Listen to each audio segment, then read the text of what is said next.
We are proposing to improve the fishing access of this existing popular fishing hole using boulders and stabilized gravel to provide ADA accessibility here. Additional amenities such as benches and trash receptacles will also be provided. The existing bridge and shade structures of the footbridge appear to be in good condition structurally, but we would propose to clean the graffiti off and repaint them as part of the project, so just really kind of spruce them up. So we'll continue south. We come upon, on the west side of the river, a large fallen cottonwood that presents a wonderful feeding and nature play opportunity. My children call the fallen cottonwoods in the Bosque here in Corrales dragons, and so we thought this might be a fun opportunity for a local artist to create a sculpture. But also it's just a great feeding and climbing feature. So cool. Further south, we're proposing some additional improved fishing access as we come to the second footbridge. Here on the west side of the footbridge, we have coordinated with the Interfaith Group and West Las Vegas Schools to design an educational orchard. So if we can go ahead and go all the way to page 8. There's some additional detail on the Unity Orchard. So this area is meant to serve as a learning laboratory for West Las Vegas students and area youth, with several semi-dwarf fruit trees and a number of edible shrubs that will also provide habitat and support pollinators. And we will be coordinating with the River Restoration Project to also improve the trail on the west side of the river here heading south. So again, sorry to make you guys flip back and forth, but let's go back to page 4 and we'll finish our tour and wrap up the presentation. So as we approach Prince or Independence, we will be working very closely with the River Restoration Project, currently under construction, to provide another ADA accessible fishing deck and overlook at the proposed ponds and wildlife area. And the park will conclude at Prince Street with another decorative gateway feature and maintenance access. So to conclude, let's turn all the way to the last page, page 9, to just briefly review project funding. The progress on this project is really exciting. As you can see, a large portion, about 20% of the funds needed for both the park and river restoration improvements has been raised so far through a combination of state capital outlay, city and county funds, and grant funding.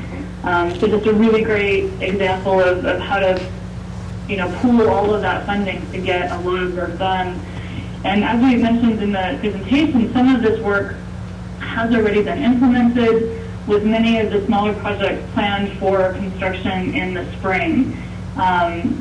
So this does highlight the need to phase the project in fundable pieces, and we look forward to working with you and the project steering committee and city staff to continue to identify priorities.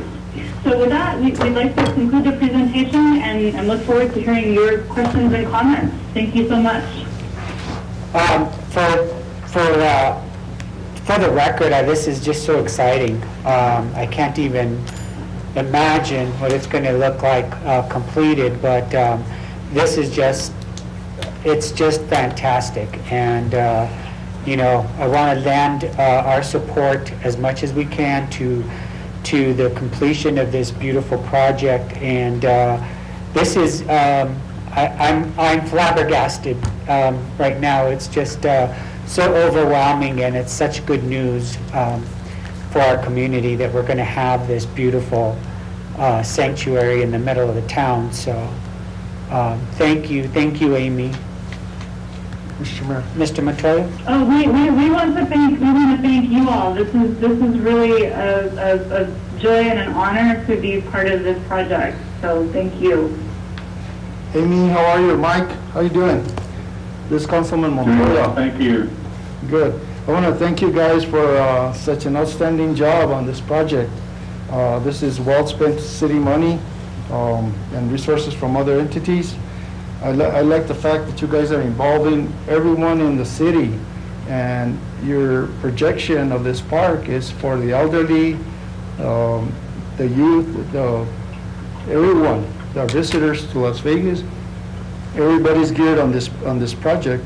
I want to thank you guys, and also Leah and Dr. Juarez. You guys are awesome. You guys are working at this day and night, seems like, and you got momentum going, and I think it's going to happen.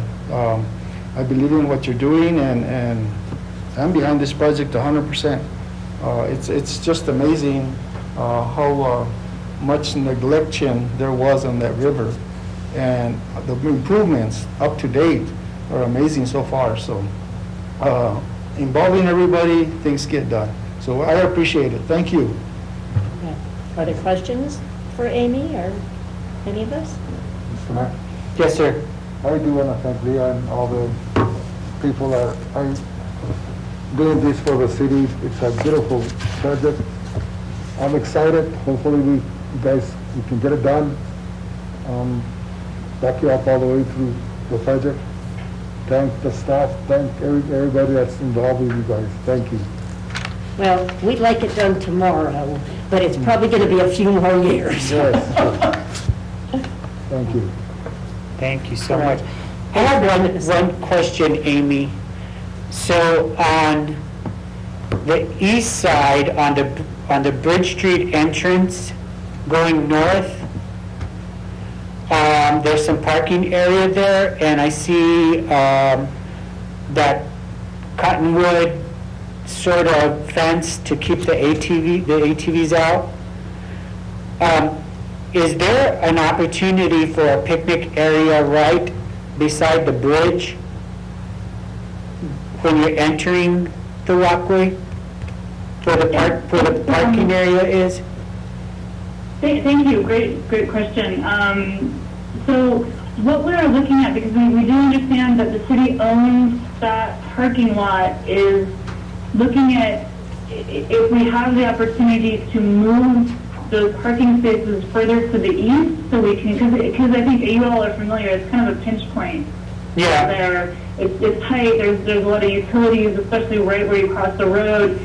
We do think that we will be able to maintain appropriate drive aisle and turnaround space and scoot those parking spaces over a few feet, which is going to give a little more breathing room in that area. And yes, I think that is a good space for a picnic area. I think we would just propose replacing the existing furnishings there with new furnishings.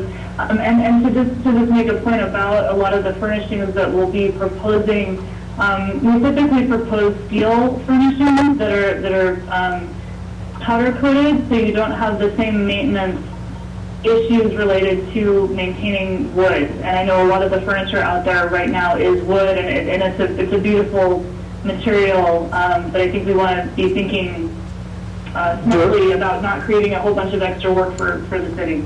Yeah, durability, absolutely. Mr. Mayor, Mr. Montoya? I'd like to also point out that our city attorney has been working diligently also on trying to figure out the entrance to the park over on Lincoln Street or on Tilden. In Lincoln. Is it Lincoln, right? On Lincoln Street, yeah. Yes, sir. Yes, yeah. And he's researched that property, and he found out that there was an elderly couple from Texas that owns it. And we do have an easement through there for the park, but I don't know if Mayor and Council would entertain the idea that there is also a big parcel of land next to it that is up for sale, or would be up for sale, or is available, if the city would be interested on purchasing it for future use along the Gallinas River. So Do you just mean thought the I'd Joe throw Maloof property? it. No, right at Lincoln? Between Lincoln and Jackson, Oh, okay. and there's one building on it. If you're going west, it's on the left-hand side of the entrance, I see. and Okay. it does have a structure there. Okay. So, but I thought I'd mention that out, Mr. Mayor. Thank you. Any other comments, concerns, questions? Mr. Mayor, just I want to thank Amy for all the work that she's put in Groundwork Studio, that, for all you've done, and to Elizabeth and to everybody that has, been a part of it. agree with Councilman Montoya and the mayor and, you know, the rest of the governing body is that I think this is something that once we come up with the funding, you know, the end result is going to be something that's going to be very beneficial to our community. One thing that I do see, you know, that I would like to see eventually is, you know, somewhere tie in the farmer's market within this area, because it would bring that much more, you know, just imagine having in the a large farmer's market and part of that area, so. It's a Thank great you. idea. Thank you. Thank you. Thank you, Leah. Thank you, everybody. Thank you. Thank Thanks. you, Mr. Mayor, councilors. Yeah, just again, appreciate the chance to present and look forward to continuing to share progress with you all. Thank you so much, Amy and Mike. Thank you. Bye-bye. Thank you much. Bye.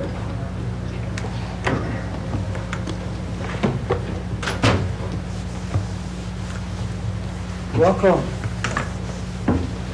Good evening, Mayor, Councilors. Mr. Manager?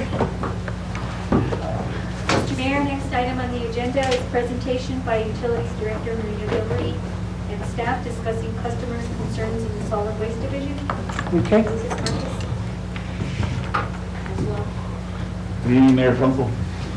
So Mayor and Council, I have here Lucas Marquez and Gilbert Jaramillo. They are our solid waste manager and our solid waste supervisor. And they're going to give you a presentation today on some of the customers' concerns, some things we regularly deal with at solid waste, along with permitting regulatory issues. Go ahead, Lucas. Mayor, Council, good evening. Just to start off everything, solid waste is a very demanding department. We've been at it since the beginning of the whole COVID issue, and continue working on different days, different hours. Things just change back and forth with this COVID situation going on. We know that we've come up to certain issues and have dealt with them as best we can. And we want to go ahead and get started and let you guys know what we're dealing with, and starting off with customer concerns. So, limitations to dropping off trash at the station have been occurring in regards to even prior to COVID, we had situations of overloading. We have to go ahead and make sure that we follow procedures and permitting that has been issued to us from the New Mexico Environment Department, Solid Waste Bureau. Could you explain what overloading is, just so people will know? I know what it is, but... Sure, Mayor.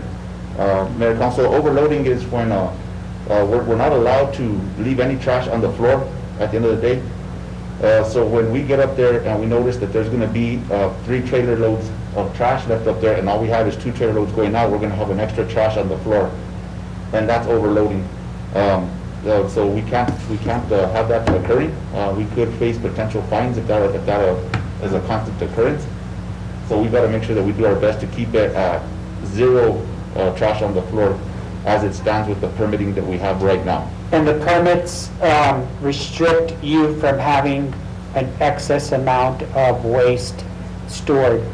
Yes. And to avoid that, sometimes you have to close because the large number of waste has come into the facility.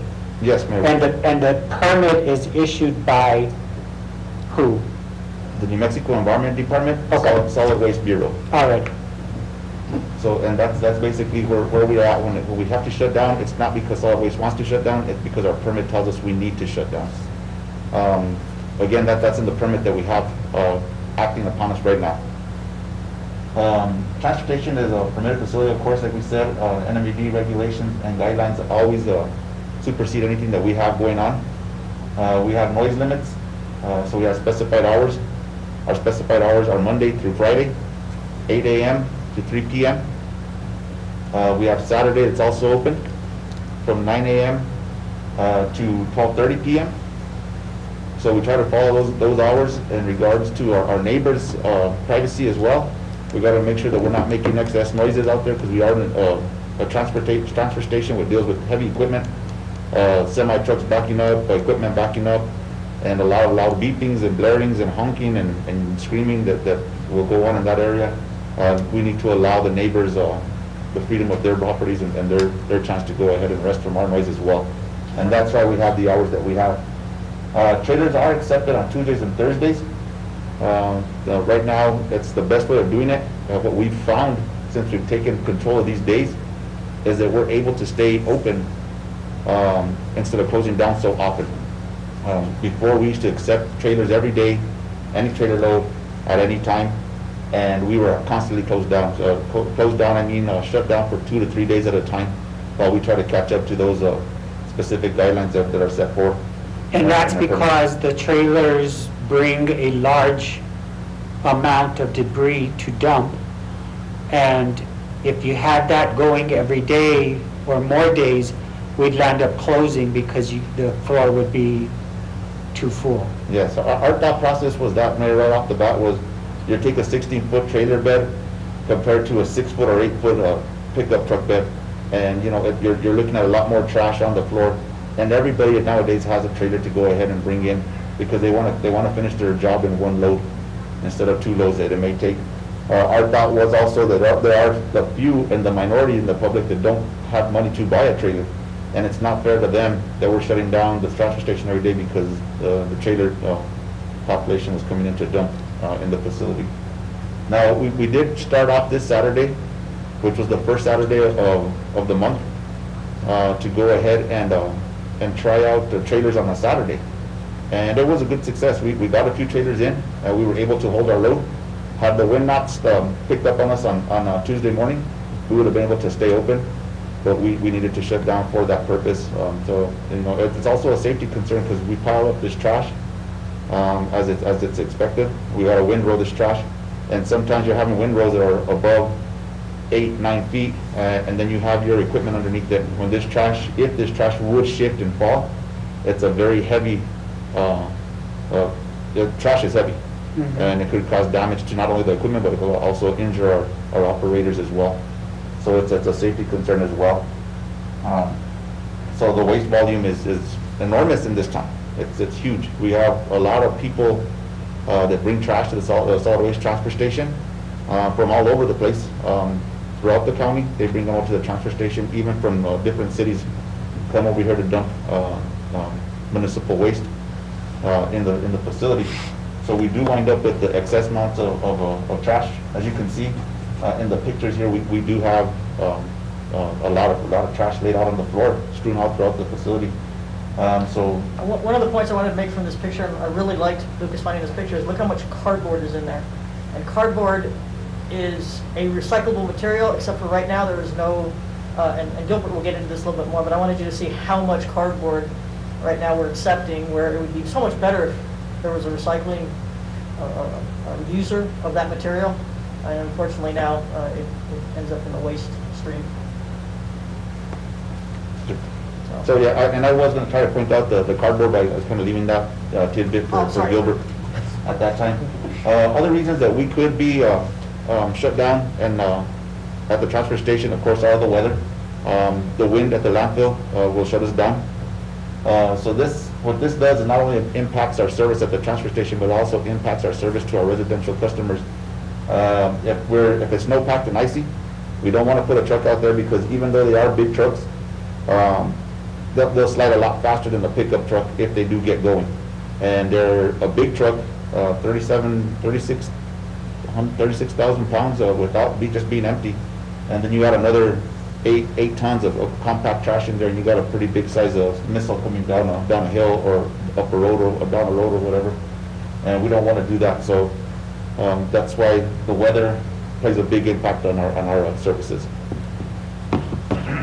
Right now at the facility, our staffing, we have 2 to 3 residential, 2 drivers for residents. We should have 3.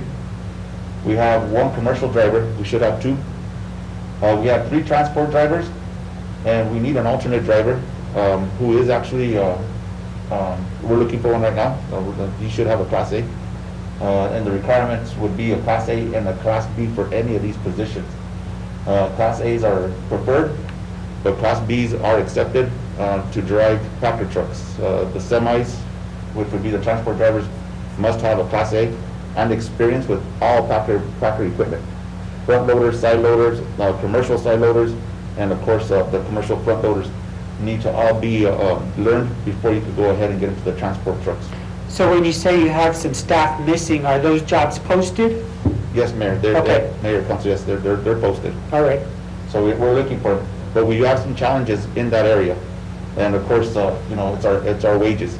Our wages, it's hard to bring a gentleman in and say, you know, we want to offer you a job with your Class B or Class A driver's license, but we have to start you off at the bottom. And the bottom is $10.30 an hour. We don't have any, we're not, no competition to not only local stores, because you have McDonald's and Walmart paying their field operators or whatever they hire over there at $11 an hour right off the bat. You also have the other communities within the northern region that are above $12.50 an hour starting pay. So we do have some challenges in that area. Now, when you look at the city, you can see it's between $11 and $13 an hour. And if you look at waste management, their starting is $16 to $23 an hour. Now, we know from city or governmental to private is a lot different. And there is a 4% difference as far as the benefits for the city of Las Vegas. But even when you put the 4% into $11 an hour, you're looking at maybe $11.40 or $11.50 an hour, which still doesn't compute to making a living for a person that may have 2 kids or even 1 kid. Sure. Is there, city manager, is there a possibility that we could look into some parity So I think that comparisons or? we've been doing that without our utilities. So Maria and I work together. We've done adjustments. We're working with Donna Castro as well. We've done it in some of the other areas, and we're looking at doing some adjustments in all these areas so that we get to a market, a wage that we can attract, a market wage that makes us attractive as a place to work. Mr. Manager, or Mr. Mayor, sorry, we started with the employees making $15 an hour and less, and we're working with that first, trying to work with the lower paid employees, and then we'll work with the mid to upper level employees that may also need a look at their salaries. But right now, the ones I'm really focused on are the $15 an hour and below employees. Okay. Mr. Mayor and Council, as we move on, we go ahead and get into our equipment part of our department. Current vehicles and available and also that are needed. We have 2 residential packers. We have one that's brand new. It's a 2020, and it's out there doing its job right now and performing very well. We have 3 out of 4 commercial packers out there. One is brand new, and again, it is out there performing its job and it's doing very well. We have 5 semis, and we have 4 trailers to go ahead and haul municipal waste to our regional landfill up in Wagamount.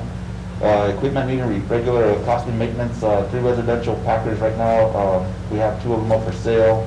We have 3 commercials, 3 will be up for sale as well in the next coming up auction. They're over their late age limit. These pickups, or I'm sorry, these packer trucks have a life expectancy of 3 to 5 years. And right now we have 2, 3, let's see, we have 4 that are pretty much within their range. The brand new ones, of course, are brand new. Then we have 2 2017s of residential and a front loader that are in their life expectancy, coming to their end already. And the ones before that were, I think we had a 2011 and we have a 2007. So we're looking at trucks that are about 13 to 10 years old. How much does the older ones cost you in maintenance? You know, when it comes to maintenance, these vehicles have special parts. These aren't parts that you could go to any AutoZone or O'Reilly's and pick up these parts. These are special order parts. For example, we had a truck that broke a differential, I want to say about a month back. This part wasn't found anywhere on the west coast of America. It was found on the east coast of America, sent to us over here, and that just the part alone cost us $10,000. Just the shipping. Yeah, this wasn't even including the labor that's going to take to put this piece of equipment back to service. So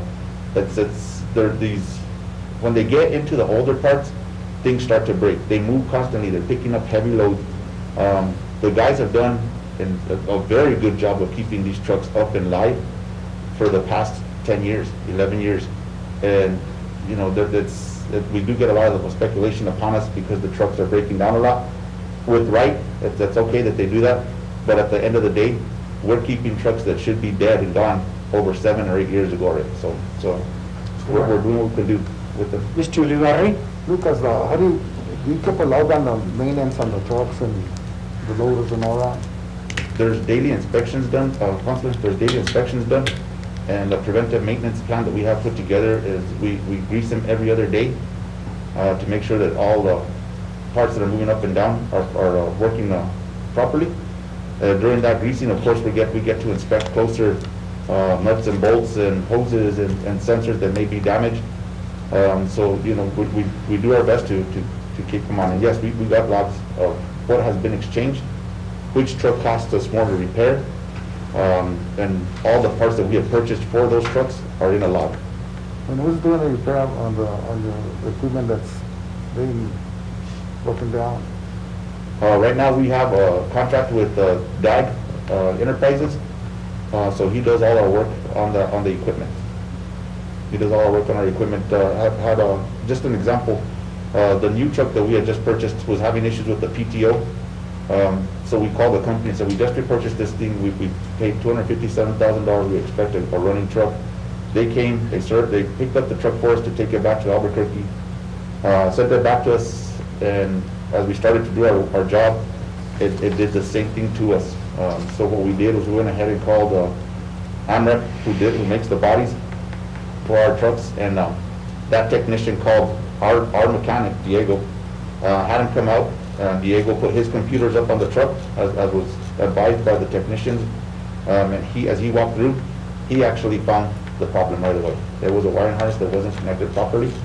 So, those are examples of Diego coming out to us and doing the best he can to help us keep our fleet up and running. Thank you. Yes, sir,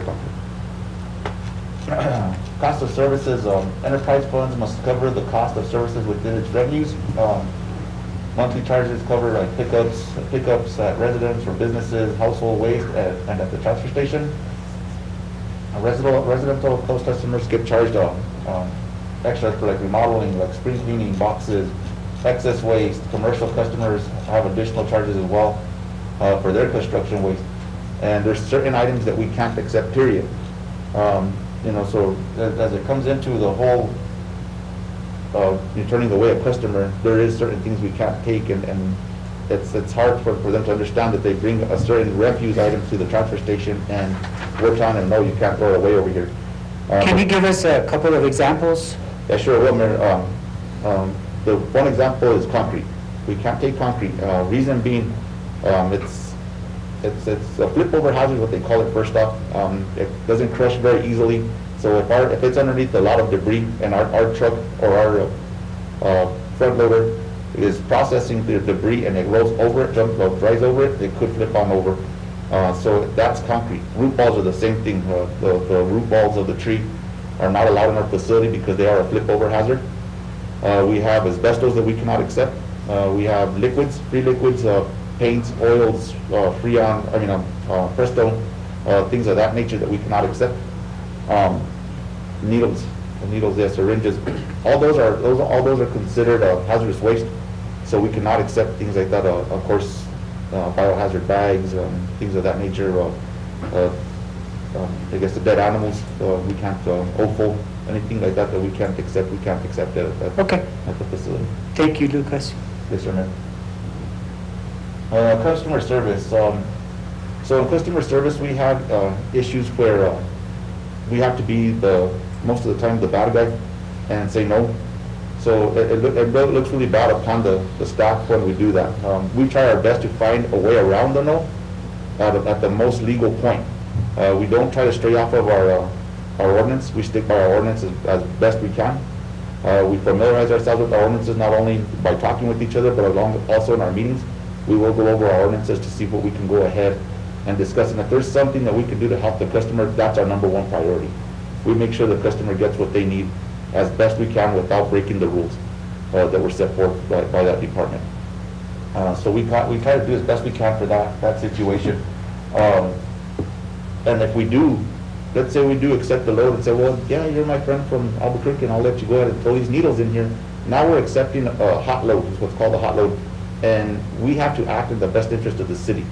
If we don't act within the best interest of the city, then we're facing situations that can cause us huge fines, tens of thousands per day, to the city of Las Vegas, and that's not something that the mayor or councilors are gonna like, period. So we always have to be on our best guard to make sure that we're telling them what they can and can't dispose of at the facility. And just for example, we're getting ready for our new permits coming up. There was a branch pile that we had at the back of the facility, and notice I say was at the back of the facility. There's no longer a branch pile there no more. It's been crushed down, it's turned into dirt. There's a few root balls we got to get rid of, and we'll make arrangements with the regional landfill when it's time to do so. But you know, we got pushed on a lot by Councilor Liberty to go ahead and do something about that branch pile. And you know, we've done a lot. We've done a lot. We've had the state come and inspect us again, and they're very pleased with what we've shown, the progress we've shown with that branch pile. And it shouldn't affect us in our new permitting coming up. I got to give a lot of kudos to my equipment operator, Pablo Sandoval. He went ahead and did a lot of work and saved the city hundreds of thousands of dollars. So that needs to be recognized some way, shape, or form for Mr. Sandoval. Mr. Mayor? Mr. Ulibarri? Lucas, what are you doing with your dumpster that, some of the dumpsters are pretty old, they're a little rotten, they don't have lids. Because that causes, some of the dumpsters that we have around the city are, I've seen 2 or 3 that don't have lids on them. I don't know if you have the crew checking the dumpsters or replacing them? Mayor, Council, yes, sir. Councilor, as of right now, we're in the middle of purchasing some new 6-yard containers, 4-yard containers, 2-yard containers, and a couple of 8-yard containers. They're not so common, so we don't get too many 8-yard containers. We just recently purchased 15 3-yard containers, brand new. They're already put together. It's hard to get out there with the staff shortages that we have right now to exchange them out. We spent, I want to say, close to $25,000 on the 15 that we got, and we're looking anywhere between $20,000 to $35,000 on these other ones coming in. So I mean, their cans they're old. That's all I can say. There is some that are rotting out on the bottom. My drivers go ahead and let us know which are the worst, and we do our best to go and exchange those ones out. The ones without lids, we've been trying to battle as best we can to keep these lids from breaking. We do have extra lids and bars and bolts and cotter pins and everything that are on order to be able to get in here, so we can go and do some replacing of these lids. And we continue to do the best we can to maintain them. It's hard to preach to the public about the importance of not putting ashes in there. It seems to happen every year, at least 5 or 6 times a year, and we lose some good lids, and the bins get ruined with the burn at that point in time. Are you talking about household bins or the large ones? Or if it's household, it's a lot more. Yeah. We lose a lot more household. I'm talking about the large bins, the metal bins. And we've had to battle a few fires already with the ashes already. So we do preach it to the customers as best we can to not put their ashes in there. And it's hard, but we do our best to educate them as best we can when the ashes happen. Okay, so we had the COVID response, of course, that occurred back in March. Everything was brand new to everybody, so I don't think there was a perfect answer, and I still don't think there's a perfect answer for this pandemic that's going on. And the best thing we could do is continue to do our practices that we got going on now. We wash our hands, we social distance. If we have our meetings, we try to do it outside. If it's not outside, everybody has their masks on, and we do what we got to do to get things done. Now, solid waste, we're an essential personnel. There's no way around it. So we've never stopped working. We've been there since the beginning. I've used this example a lot, but if you look at it, everybody has had a chance to plan. Everybody has been home to get their yards prepared, get their houses prepared. My guys haven't had a chance to sit down with their family and prepare. Yeah. My guys have been at work every day, and even on weekends. Even on weekends, my guys are there. So they work hard, and I could see the frustration building on them. I really can. We try to motivate them again and again, and they keep on coming back. So. And I think, a solid waste worker is one of those jobs that somehow is like taken for granted. Not taken for granted, but you just assume, well, they'll be here or whatever. People need also should consider that you know, there's days where people are sick. There's, you know, with this COVID stuff, we've been able to do pretty good, you know, and keeping everybody safe. And but you know, your job to me is very appreciated, and you know, all your workers, your drivers, and everything, because it's so essential to the community. And please give your staff the kudos and the respect from me that they desperately need all the time. I'll do that, Mayor. Absolutely. We appreciate hearing that. Thank you very much. Absolutely. So with those COVID restrictions did come a little bit of different news for the public as they started to come back to the transfer station, and we began to reopen and start accepting trash at the transfer station. We went ahead and limited the amount of people that could go into the facility. And this was totally just to keep the staff safe and also the customer safe, because we didn't want to have anybody socializing up on top and causing any issues up on top. So we did have, and we still have, one person, sometimes two people at a time that can go up to go ahead and dump, depending on the amount of trash that's up there. And if we have available staff to cover the second site. So that's how we have it there. So we have limited the number of personnel that are allowed to access the transfer station. At the same time, we still give a good service out there. We still get everybody in by the end of the day, and if not, we let them know the next day we'll be there again for them. Thank you. Sure. This is the recycling program, and I want to kind of, Gilbert's brand new at coming in and presenting the council, and I really want to start cutting his teeth at presenting, and I think he has a great group to present to. And I'd like to turn over the recycling program over to Gilbert. Mayor and Council, so when it comes to recycling, this has come up a lot on why we're not recycling, and so we'll start off with must be self-sustained. So on the recycling part, we used to do recycling. It was a great program. We made money on recycling stuff, but as China put up the green wall, they don't want no recycling going over to China. So when that happened, now we don't have nowhere to send our recycling. We could recycle right now, but to do a bale, it costs like $125 On average. On average to run the machine, for the worker, for our wiring, for the bales and stuff. So when we make that bale and we go to sell it, they'll probably pay us like $10 for that bale. So we're losing out on that. And so when that happens, we rely on the transfer station budget. We can't do that because it's a enterprise. So you're saying that like your cardboard and plastics and all that, it's better to take them to the dump site and drop them there instead of recycling them, or they're not paying enough for them, or? I mean, recycling, we're not making money on recycling at all. So it goes back to how much it costs to recycle. Yes, because then what we're selling the bales for. Mm-hmm. And the fact that the market has completely gone haywire since China isn't accepting anything, so very few companies are recycling anymore. Yes, there's. But we found there is that you know, if we do make these bales, and if we would put 10 bales together, and we're taking them over to say you know, Freeman Recycling up in Albuquerque, they're going to pay us $8 a bale for plastic or cardboard.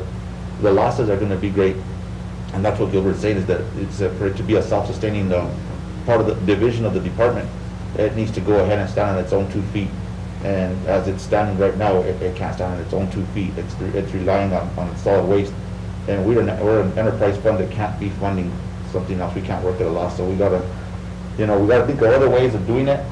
It's like me and Gilbert have always tried to talk, and we've always tried to let the public know that we say the word recycle, like that's the ultimate thing, and we're missing 2 other steps that are before recycling, and it's reduce, reuse, then recycle. So we got to follow those arrows all the way around that circle. And if we can go ahead and preach that to the community about reducing the use of their recyclable materials like the plastic bottles, say, instead of getting those plastic bottles, purchase a tin bottle from Walmart and you can fill it up with water every morning, and even at the water fountains here in the community. We have some great city water. We probably have the best city water, I think, in the whole state. So I encourage them to buy those water bottles and use those water bottles over instead of buying the little plastic bottles. And Yeah. now that's a reduced situation. A reuse one could be that they're using their bottles over. Yeah. So those are the things we're looking at as far as recycling. There's a lot of things going on if you guys have noticed on the current events with the news, like I say, in Albuquerque, they're demanding recycling. And not just in Albuquerque, but in Las Vegas, New Mexico as well, they're demanding recycling. Albuquerque has gone in the past 3 months through 2 rate increases to go ahead and satisfy the need of the public for recycling. It's come across our thoughts, our minds, when we go to these big congregations that they have for recycling, that, you know, they try to put it in our heads, and maybe you should bring it up to your city manager, your city mayor and the council, and ask them if they would consider charging more for recycling. And even if that would, I'm sorry. That's what I understood, because I heard that the recycling business is really totally up to, you know, they're gonna have to start charging a little more up in the bigger municipalities, you know, that they're not making any money, the recyclers aren't making money, they're gonna put the price, they're gonna start charging their customers higher, you know, on those big areas, you know, the Albuquerque, you know, El Paso and all those places, you know, because the recycling is not good for us here, because, you know, it costs too much to us, for us. And it's a double-edged sword when you look at it, because if we are going to continue the recycling program and we say, oh, let's go ahead and add $5 more to their bill, Maria always brings up this good point. Nobody's buying it, and we're not allowed to stockpile. So if we're going to be doing that to the public and having them recycle, and then all of a sudden on a Saturday they show up to throw away yard waste, and they see their recycling mixed in or commingled with the municipal waste, they're not going to be very happy for paying that extra fee. So as hard as it is for us to let go of a program that was making us really good money, that's something we need to stand back from. I wish we could continue to educate the public, because they were doing very well in recycling. But as a business standpoint, there's no recycling right now. It's just pretty much metals and tin that are recyclable right now.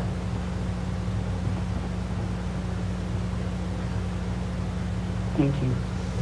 And with that, we'll stand for any questions and I hope we can answer them for you tonight. Look, Gilbert, you did a very good job for your first time. You got an A today. Appreciate it. Yeah. No, thank you, gentlemen, and I know sometimes your job is thankless. When I told you this, but when I took office, I had no idea solid waste was going to be the #1 reason people call me and, you know, tell me about, well, they're closed again, or why can't I take my trailer, or, you know, all these things. So at this point, I just, you know, would like to say that we could do a better job at informing the public. And so anytime we have the opportunity to inform them about something, and I know you guys call the radio stations right away and let them know, because of like the wind and stuff like that, wind events, and there's no short supply of wind in Las Vegas, and it's always windy. So you know, you do a good job at that, and I appreciate that. But I think we could do a better job at, all of us, I'm saying, at informing the public as to solid waste and regulations and so forth. Lucas and Gilbert were talking earlier today. They're going to make a change with one of the notifications that we do when they start to realize that the test station looks like it may be over full. They want to make the call earlier, not necessarily shut down, but go ahead and send the PSA out early that we may have to shut down. Okay. So that way we can probably give customers like a 4-hour notice that it's trending in that direction, so get it out now. Got you. As opposed to them sending out the PSA as soon as they have to shut down. Got you. There are some changes that the gentlemen are thinking about making to improve that communication. They did make a flyer. It's a 2-sided flyer. Yeah. Those are available on the website, on the city's website, and it's been posted on Facebook, and we'll leave some copies out here. So the different divisions are also working on informational flyers for our customers. Is there a possibility of getting this in utility bills? We can look at it, with this agreement with this billing company, we have to pay for anything additional that goes in there, so Okay. I can check to see what the cost is. Okay. With the previous company, we could actually use the backside of every bill at free, we can't do that anymore. Okay. Mr. Montoya? Mr. Martinez, do you know approximately the cost per your department per year for maintenance? Oh, Marquez, by last name. Marquez, I'm sorry, my apologies, Mr. Yes, sir. Marquez. Can you ask that question again, sir? Yeah, do you know the approximately cost for equipment repairs per year in your department? We're averaging, Mayor, Council, we're averaging, sir, in between 200 and 250,000. No, it's more like 300, but okay. Yeah, possibly. I see that some of those trucks, I mean, I don't know who's signing up on those daily PMs. Is that yourself or who? No, sir, but they bring them in and we try to observe them as best we can. Yeah, but So on a daily before- routine, the operator signs off on the equipment? Yes, sir. Who oversees that? Who That's my signs? supervisor, Gilbert, to my side, sir. So you're overseeing that every day? Yes, the inspections, I go over Because there. a lot of that equipment, I know it's old, don't get me wrong, but I'm getting old too, so, but I still maintain myself, try to anyway. But I think that on a lot of those equipments, I think a little bit of maintenance would assist in the longevity of the equipment. Because I've seen some equipment that it's unacceptable, whether it's leaks or trash on it, I mean trash and stuff that has been there for a long time. Grease fittings that haven't been greased at all. That equipment needs to be more well taken care of in order to lower that cost on the maintenance part of it. I hope that the new trucks that you got, they're taking care of them better and hopefully they're taking more pride on them because they do gotta last us longer. The other question I had was, you're indicating that other cities and the county bring trash to the transfer station? Well, there's construction crews from different areas that do bring trash to the transportation, so how we operate with that is that we have them open up what's called a landfill account, so that they could go ahead and be billed in that fashion. And is that a different salary, different wage or a different charge? No, sir. The same charge? It's the same charge, yes, sir. And that's according to the ordinance? Yes, sir. So it's still, even though it's commercial, we're still charging residential prices? No, they're commercial. There's commercial and residential differences as Yeah. far as pricing. So if you're a commercial business, you'll be charged a commercial wage. And when you're rate. saying that the county comes in and dumps over here, that means the residents that we serve or other? Well, there's certain people that live in the ETZ zone that are county residents that come and dump at our facility. So those are the people we're talking about. And yes, there are some times that people do come from the county to want to throw over here. And as long as they have a landfill account open, they're allowed to go ahead and dump it. And that's according to ordinance? As long as they have a bill, yes, sir, we could go ahead and allow them to dump, If they have a bill? if they have a bill. If they don't have a bill, they can't? No, sir, we won't let them dump. Okay. Yeah, no, I was just curious because and I'm glad that you guys are open more than 2 days a week now. Because when we came in, Mr. Mayor, they were open 2 days a week there for a while and that was unacceptable. So I'm glad that that changed to 5 days a week plus Saturday mornings. And I'd still like to see if we could do Saturday all day or Saturday till 3. Because most people that clean their yards in the morning and then they go take their trash over there after lunch. So by that time, we're closed.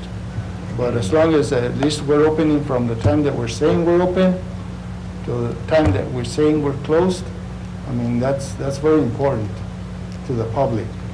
Because we are supplying a service to them and they're paying for it. And if we say it's at 9 o'clock, well, we ought to be there at 9. And if it's 12 o'clock closing time, well, we ought to be there till 12 o'clock. But I thank you for the presentation. I know there's a lot to be done. We've done a lot of improvements, and I think we're going in the right direction, but I can still see a lot of improvements in that department, especially on the equipment repairs. Understood, Council. One of the things we're looking for, Councilor, and Lucas was working on this, is we're going to build our own maintenance facility. We're going to build a maintenance facility to give us more opportunity to do maintenance indoors. Right now, everything they have to do on the vehicles is outdoors in the rain and snow. So we're looking at that facility to assist with being able to maintain these vehicles to a higher standard. Mr. Romero? I just, thank you, Lucas, and your staff, Of course, solid waste is always a problem, but COVID doesn't help the situation, Sure. We got to make sure that our employees are taken care of and their well-being, and I mean, they do go home, and we want to make sure that they're safe. I just had one question as far as on the recycling. I know that we have bins around town, that we do have the exception to where we let them fill up with recyclables, but yet basically we're eating that cost. So can we look at that to where maybe we charge for those instead of, because we have the free bins for those, which is what I'm saying, for, they put cardboard and different stuff. Yeah. And basically, I've seen it too in my own hands, is some of the business owners have seen that the regular truck's picking it up, so they're filling, now they have 2 dumpsters Yes. instead. And if we're just dumping it, it doesn't make sense to have them have that free dumpster, in my opinion, you know what I mean? So Councilor, what we've done in that situation is we begin to remove them. Okay. We've been removing those cans. We're getting to them as we come to them. I believe we already removed about, I want to say about 80% of them. So we're catching up with all of them. You're also offering a chance for the business staff. Yeah, if they want, I'm just saying, that. For I've seen example, the Mills Plaza Shopping Center, they have 2 recycle bins back there. When we were going to remove them, we had a call from the company and asked if they could go ahead and add them to their bill. Yeah, And and that's what we where I wanted was to at. do. If we're losing, revenue on those, Yeah. it's not for that opportunity where, I could almost bet if they're dumping that much, they're gonna consider getting that second bin, even if we offer a discount, but it's at least generating that little bit of revenue that we're losing out right now. And basically, every business that has that recycle bin had 2 bins prior to us starting the recycling program. The recycling program was a big assistance to them in their municipal waste. So if they were throwing in that can, and then their recycling going to the other bin, that was saving them a lot of money. So they're going to feel a little bit of this pushback on the recycling issue as well. And another thing, I know you mentioned about, conventions or anything as far as, recycling and that, and, I know there's gonna be other ways that we have to look at, whether we charge more or, but if anything pops up, whether it's virtual right now or whatever, I'd like, and I'm pretty sure, most of us would like to, kind of see how the trend is, nationwide with what's happening with recycling, so it's easier, we all get the concerns as far as, well, you guys aren't doing enough for recycling, and, I've gone with you, I've sat down with Steve, at the local place. He tells me, he tells me the same thing that you do, is right now, he don't even do the cardboard and stuff like that. So, that's a hard sell, you know what I mean? When our country is, even with our new president, we want to go, everything want to go green, well, how do we, if, it's, the only way that we could do it is by, attacking that cost onto the constituents, and that's a hard sell, because they're not going to want to see their bill go up $10, $15 to afford, to be able for us to do what they want us to do. So if you could just, let us know on that. Sure. The other thing I had in my quick was to Maria, and I don't remember, I know when the previous mayor was here, we had started doing an assessment, I know on utilities, I don't know, was solid waste a part of that?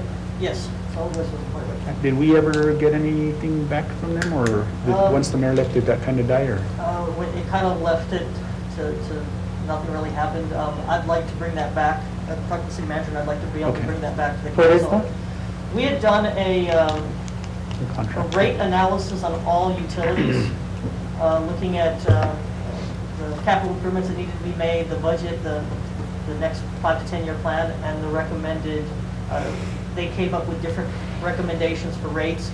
It wasn't just one recommendation, if you do this, or if you do this, or if you do this, you'll have this kind of funding. And they did that for every division. The previous administration started focusing solely on water, and so kind of everything else got lost in the mix. And so I'd like to be able to bring that back to the council. And I think that helps, Mr. Mayor, as far as, I think I mentioned it before, we can't continue to, so many of these, things throughout the city have been neglected, and we've operated basically out of the same budget for the same amount of years, and somewhere down the line, we're gonna have to bite the bullet and have those increases or find other ways to generate revenue. And it's gonna be hard, but that's the only way we're gonna improve. We can't continue to, patch every department up, patch streets, do all these different things without money. It's never gonna happen. We're gonna continue on the same path for many more years. And little things like this, these assessments, whatever it takes, and, we might have to bite that bullet here pretty soon, but, in the long run, it's going to be a benefit to the community. So, thank you. Mr. Mayor. Yes, sir. Mr. Marquez, Yes, sir. can you work closely with our new code enforcement officer? In regards to? In regards to areas that are troubling, like for instance on Hot Springs Boulevard behind the Housing Authority and right next to West Las Vegas, Middle School, I think it is up there? Oh, yes, sir. Yes, sir. Yeah. All that area is city property or within the city limits, and it's all trashed out. And other areas that are troubling, maybe we could coordinate something with him to try and stop that from happening. Definitely, sir. And maybe they can do night patrolling or evening patrolling or after 5 patrolling now that it's dark, to see who's throwing all those couches out there and catch them, and because it's a mess back there. You're right, Counselor. And all that's coming into the Gainas River through the different channels. And you're 100% right, Counselor. And yes, Gil has come. We have worked on a lot of properties together, and we're always willing to help him in any which way we can. That in particular area where you're at, we service all the way up to, there's a driveway, I believe, Castro is the gentleman's last name. Yes. We service all to that area to try to pick up as best we can from there. The other side is considered county, I guess, so they told us not to go down that area.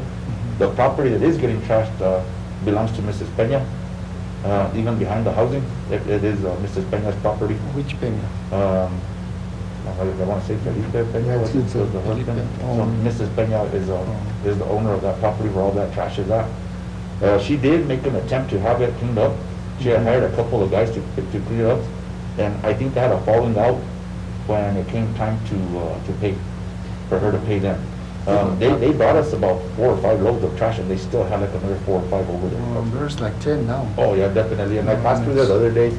It's a really bad area, and I agree with you. I think what we need to do is, if we could catch a couple of illegal dumpers and hold them to the fire, I guess, like to put it in any other words, and then let it be known that we're out there to catch them, and with these fines, it might subside it somewhat, some shape or form.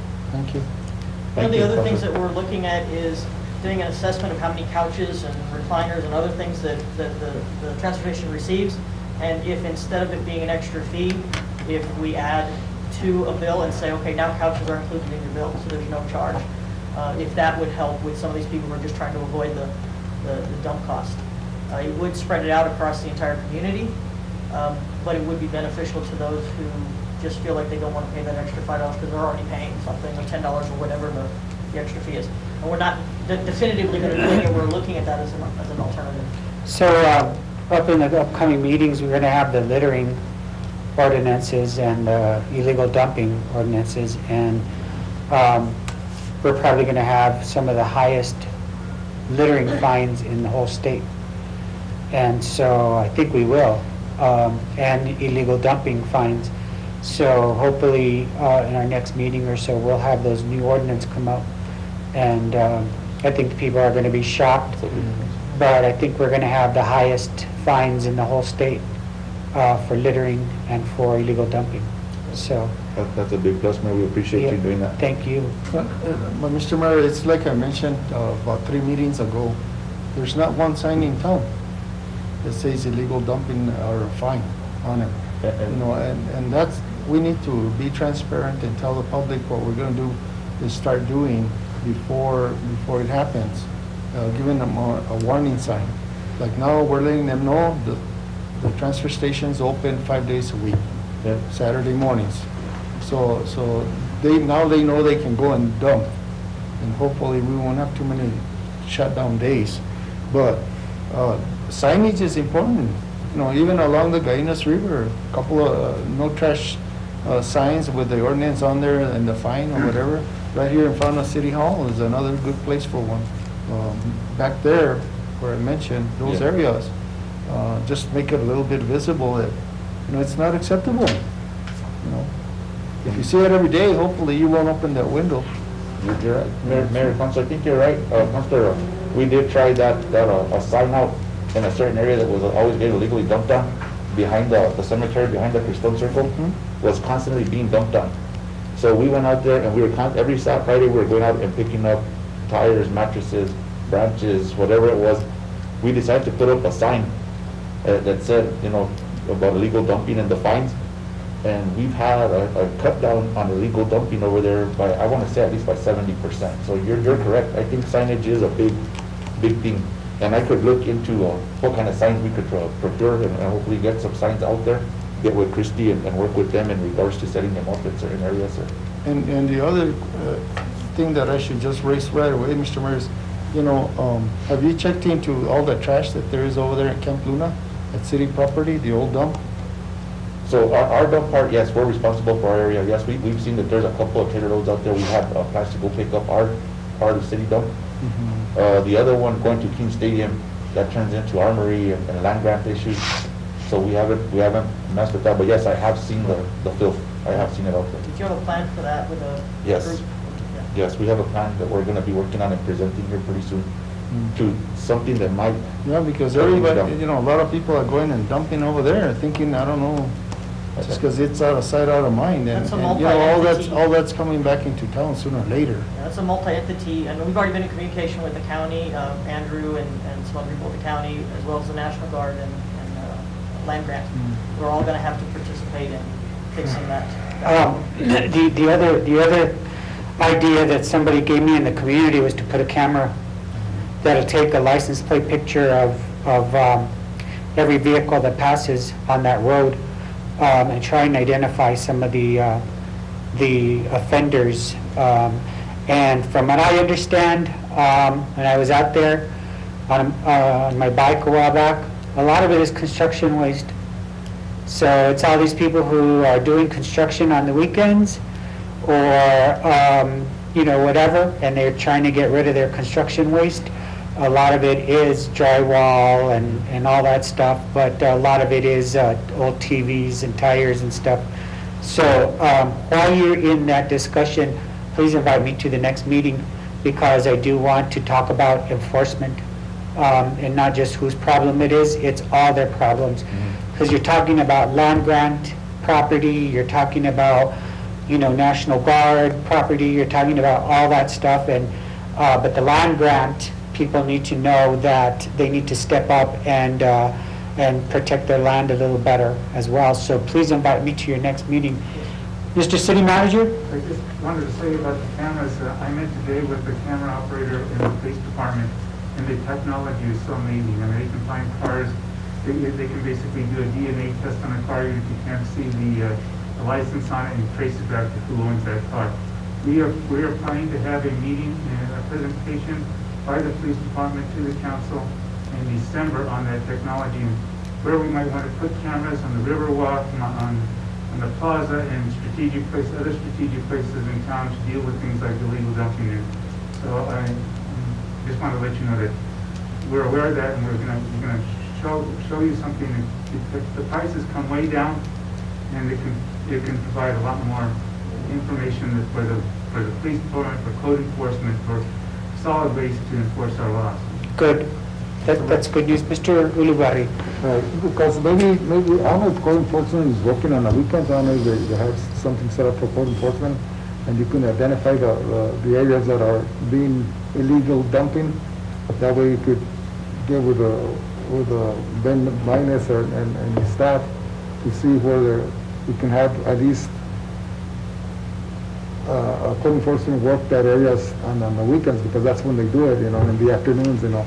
But maybe you could do that, maybe you could talk to Bill Hutchinson and our manager about that, you know.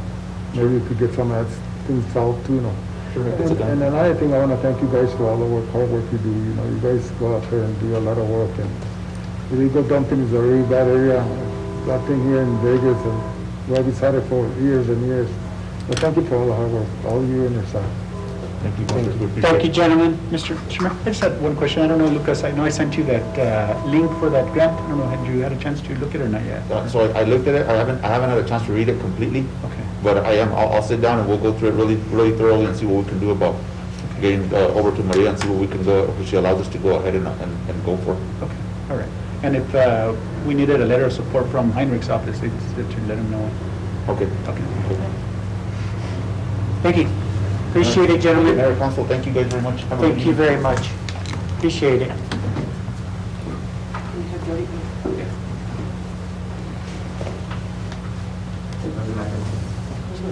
Mr. Mayor, our next presentation is with our Utilities Director, Maria Gilroy, and her staff discussing concerns regarding meter reading and billing in the Water Division.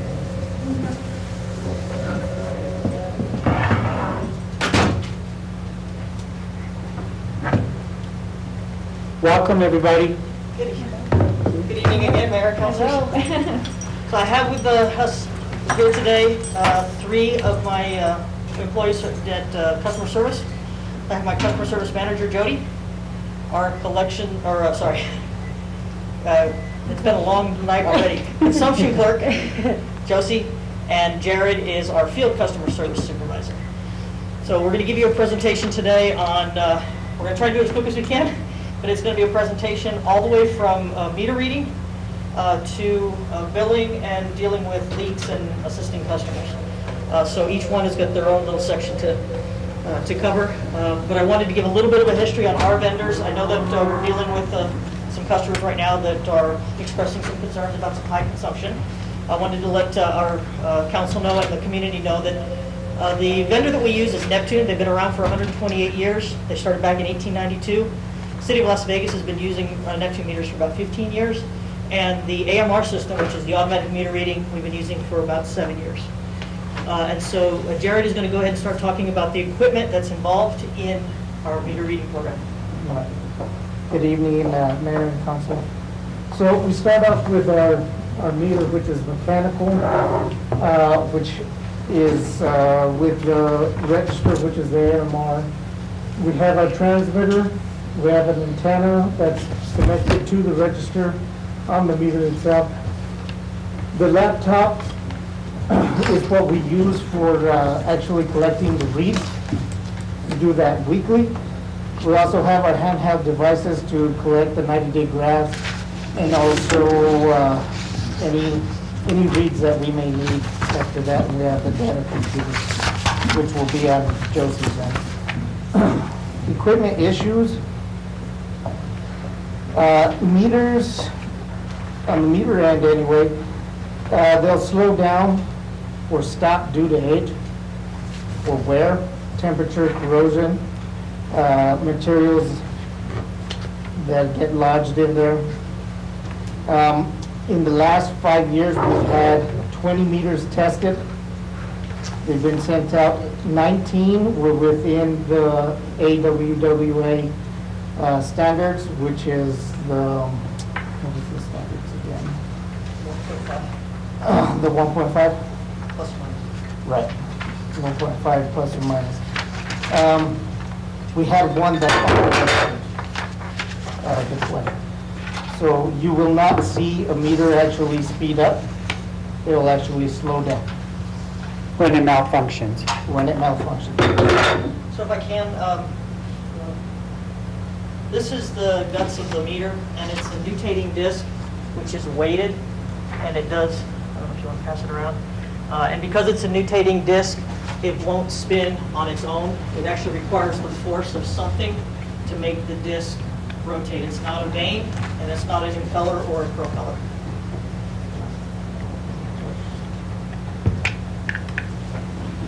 The issues we have with the registers is they just stop displaying. So other than that, they'll just get replaced once they stop. But we will have data up to that point. The AMR equipment benefits. All AMR meters meet or exceed the AWWA standard, which requires an accuracy range of about 98.5 to 101.5%. So another benefit out of it is you take the human error part out of reading on meters. It cannot speed up due to its design. The meter dials themselves, the number dials, cannot be actually spinned or anything because of its design. It's encased. You cannot manipulated at all. So, and also another thing that I wanted to add on that is that it's given us a chance to find leaks way more advanced. Prior to this, when we were actually, boots on the ground, reading meters, we were catching leaks every month. You know what I mean? There would be a time period of a month before you would actually catch the leak. We're doing it weekly now with the AMR system. We have that ability, being that we can read the meters weekly. We have that ability to find more leaks and faster, so, it's helping our customers, it's helping us conserve water, and of course, our customers' money. So, let's see what else we got here. Registers allow for more detailed data, which is the 90-day graph. One read is recorded every 14 seconds. Every 14 seconds. And the data is stored for future access. We read, on average, 11,746 gas, water, and reclaimed meters weekly, like I said. And it's throughout Las Vegas, Waterous, Wagamount, and Montezuma. Now, I had mentioned that we get a read every 14 seconds. The AMR actually shoots out the read every 14 seconds, which will also create a data point every 15 minutes. The dial, the number dial on it is accurate to the 100th of a gallon. So our crews go around, once a week, and we can do this now in one day, which took us an entire month. It's also another benefit. We can knock out all the reads in one day. Our radius that we're getting, while we're doing our drive-by, to look up all the reads, we're getting about 2 blocks, which is about a half mile. So in any direction, we can pick up a read within a 2-block radius. Let's see what else we got here. Once it's all complete, once we got all the reads, it's downloaded and exported into a USB drive, which will actually go into Josephine's section. So Josephine will start off. So once they complete getting all the reads for me, they'll bring me the USB and the handheld when it's done, and I will upload it to the computer, completing the billing process and for each cycle and the routes. And then after that, I review every account. We go through it 3 times. I go through it on the computer system first. It'll flag me whenever there is any abnormal consumption, zero consumption, idle consumptions. And I will compare that with last month's reading to see if it's in the average. If it's more than 5,000 gallons, or if I see a big difference where it's less gallons, I will go look at the history of the person who lived there before, the history of last year. I will skim through that person's account. And I will also look at the paperwork of the report. Now, let's see. An Area 55 report, any non-billable reads, I will go to Jody regarding any of that. She will overlook everything to see what else we can possibly do. Like I said, we'll go through the abnormal consumptions, idle consumptions. If there's no reads, I'll check to see why we didn't get a read for a certain location. Invalid numbers, no start reads if it's like a new account. Start reads are higher than the last reading if it shows that any zero consumptions as well. Again, I will make work orders and I will give that to Jared and his crew, and they'll go get me the information of see why we got a zero consumption, see why there is more than 5,000 gallons that are used, why there's no reads. And if there's no reads, usually that might be a default AMR, and we'll go and exchange or see what is going on with that. one thing I'd like to add to it. Now, all these reports that Josephine are talking about is coming out of all the data that we just did by doing a sweep of getting all the reads. So once we collect all the reads, which is once every week, this report comes out for every single time that we do it. So we are getting, our weekly leak detection program running off of that. Like she said, the error 55s, the missed reads, what else we got in there? The non-start reading, the zero consumption. The high consumption, the zero The idle consumption, consumption. and the idle consumption. Mr. Mayor? Yes, sir. Can I get your name, what's your name? Jared. Jared, what do you do with the customers that are consuming a lot of water, like, say, you get a meter reading, and then the following month, the water, you used more 2,000 gallons. Are you alerting your customer about they have a leak, or how are you doing it? Because I have a lot of complaints that when they get the bills, the amount is maybe $100 more or $50 more. How are you addressing that? Counselor, that's actually in our consumption clerk, that's one of her jobs, so she was going to get to that, but she can talk about how she notifies, and we notify the customer in several different ways. Yeah, what the complaints are is that sometimes they take a month, 2 weeks to alert the customer about the consuming of water. That's my concern. I don't know how you're addressing with the customers or what. So what I do is we go through a 5,000 gallon range. If it shows more than 5,000 gallons, what I usually do is I will go have them check to see if there is a leak. They will bring me that information, showing me if there is a rate.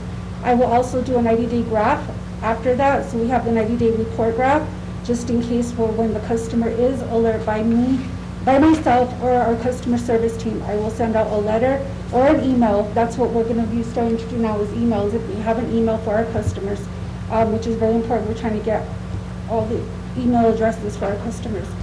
And then I will also have our customer service team call them.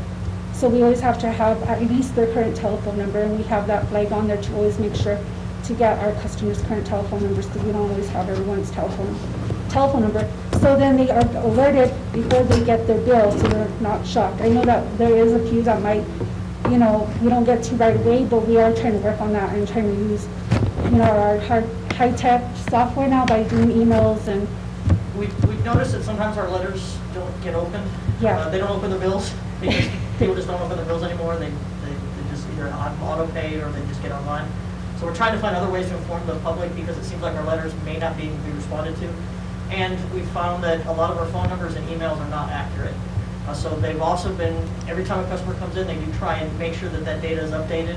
Sometimes our customers can be resistant to providing contact information, but staff do try and update it every time they interact with a customer. They ask them to verify email addresses and phone numbers. So we know that not just one way, there's not just one way to get across to the customer. So we do try multiple ways. The final way, the last way, is always the bill. But we want to try and do letters, phone calls, emails before we get to the bill. We also speak to the customer as well. Once this report comes out and Josephine generates the check for leak work order, when my staff goes out there and, they get to a meter and let's say it's running at 1.5 gallons a minute, they will try to attempt, with any means, whether maybe the customer has dogs, they'll honk. If they can't, and they can actually go up to the front door, they'll knock and see if anything's going on. Or you'll call me to get a Or number. we'll actually call Josephine at the moment to see if she can contact them right away. This way they know we're there outside, and they can actually come out and we can address, the leak right away. And sometimes we don't get a hold of anybody, so we do the decision of actually turning off the meter after a certain amount of gallons, that it's running per minute, and that is closer to the 2 gallons per minute, just to conserve water if nobody's home. that always seems to get the customer's attention the most. Yeah, they don't have water. Right, right, so. But you do it to protect them, Right, to as well. protect water loss. You know, if it's flooding their house, well, Yeah, we have to turn it off, so, and there's nobody home. So. But we do make the first attempt when we do the check for leak. You know, as we run this program, AMR system, and we get that report out, and we have all these high consumptions, we're doing it within that entire week of when we actually get that report. So all those are getting handled during that week, because we are moving on to a next bit, you know what I mean, the next week. so Jared, just for the viewing or listening public, Uh-huh. AMR, AMR system, yes. is it automated? Yes. Automated meter reading? Meter reading. Okay, just because a lot of people, we're used to the acronyms, and a lot of the Right, time right. the consumers don't know. Okay, thank you, sir. Mhm. Oh, just do that part, yeah. Okay, so, let's get this one. Okay, and then, after we've, Jared's gone out and the guys have gone out and checked the reads and, checked for leaks, everything's been downloaded. I start the billing process. And actually, we hired a new billing clerk, so that is great. She'll be helping me. But now, so it comes over to me on my side in the software, and I pick the cycles. We have 4 billing cycles in town, and each week I bill a different cycle. And so I only pull over the reads for the cycle I'm billing that day, that week. So I pull it all over, I start the packet. After I start the packet, I have to manually enter some charges, which includes the solid waste charges that Lucas was just talking about, that when people go to the dump and they get it weighed, we bill them. The standpipe charges, effluent charges when we're doing effluent up through October. So all that I manually enter. I invoice out and I manually enter. And then I set up my packet and I, select the bill dates, the due dates, the draft date, if people have it automatically withdrawn from their checking account. And then I run the whole billing report. When I run the billing report, I actually, it's about 500 pages, I print that off and I check 3 bullet points, and that is last year's consumption compared to this year's that I'm going to bill. And if it's out of the park, I go back, pull up that account and look to see if Josie did a work order, see if there's a check for leak. And then I'm going to check on that, on the finish notes, to make sure a consumption letter was sent out to that customer. And it was 9 times out of 10 it was sent out, and it was sent out 2 weeks before I'm even doing this billing. And I 'Cause make that's how long, copies to put in the yeah, file. copies are made and put in the customer's file.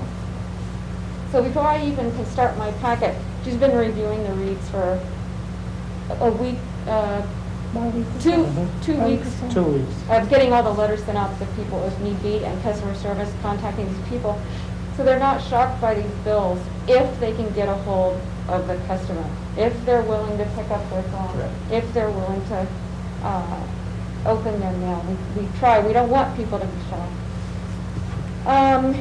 If I see some abnormal consumption that a graph hasn't been, graph work order has not been made, I go ahead and make one just to have it in that customer's file, because, like I said, it only goes back 90 days. We want to grab that data on that before someone comes in 2 months later and wants to know what happened in that time frame. I've got it, because it's no longer on the register.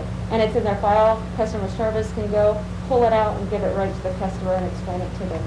So on those work orders, I actually even put for the guys, graph for billing. And that's just so we'll have the info with the customer like this.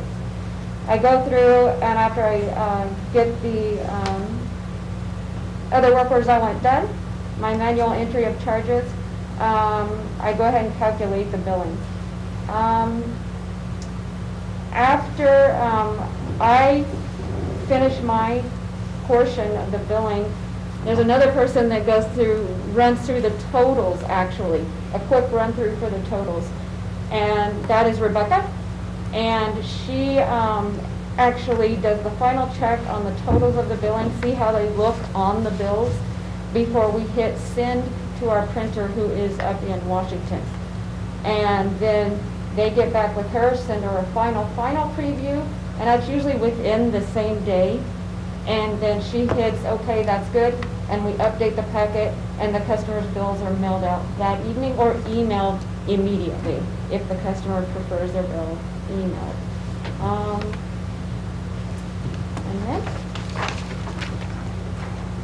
Water loss? Jared? Yeah, and that's on Jared. He'll talk about water loss detection. The water loss is what I already brought up earlier about the weekly leak detection program that we have running. You know, like I said, we do it weekly. This way we can find those leaks within that week and address it within that week.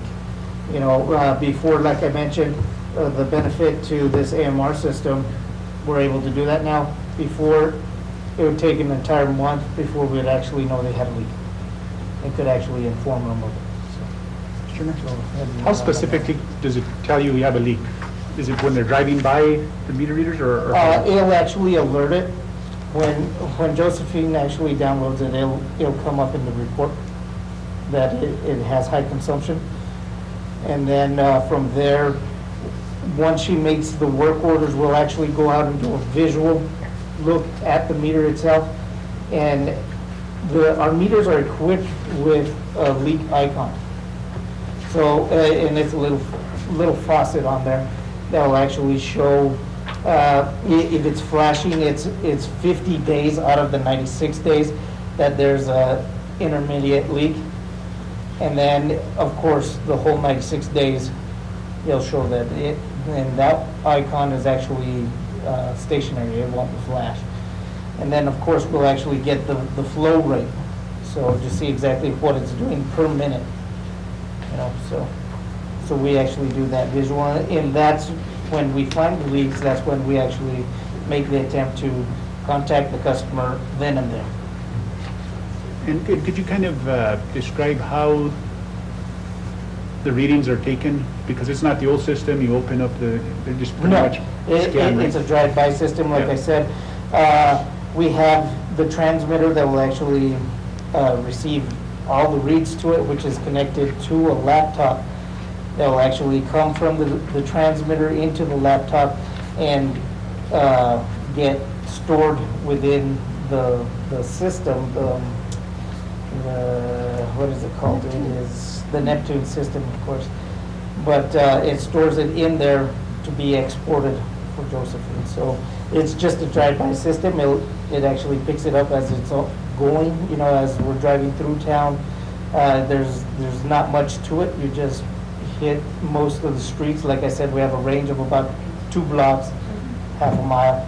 So once we do that. It pings and sends out a notice to the meters to report back the meter reading at that moment. So it'll actually tell you which ones are getting picked up as you're going and which ones haven't gotten picked up. So let's say you went down 7th Street, but you're missing 5 off of 7th Street. You can actually turn back and get closer to those 5 meters, you know, because sometimes they can park a car on top of it, which will deflect the frequency. It's a radio read frequency that we're picking up through an antenna that's connected to the transmitter.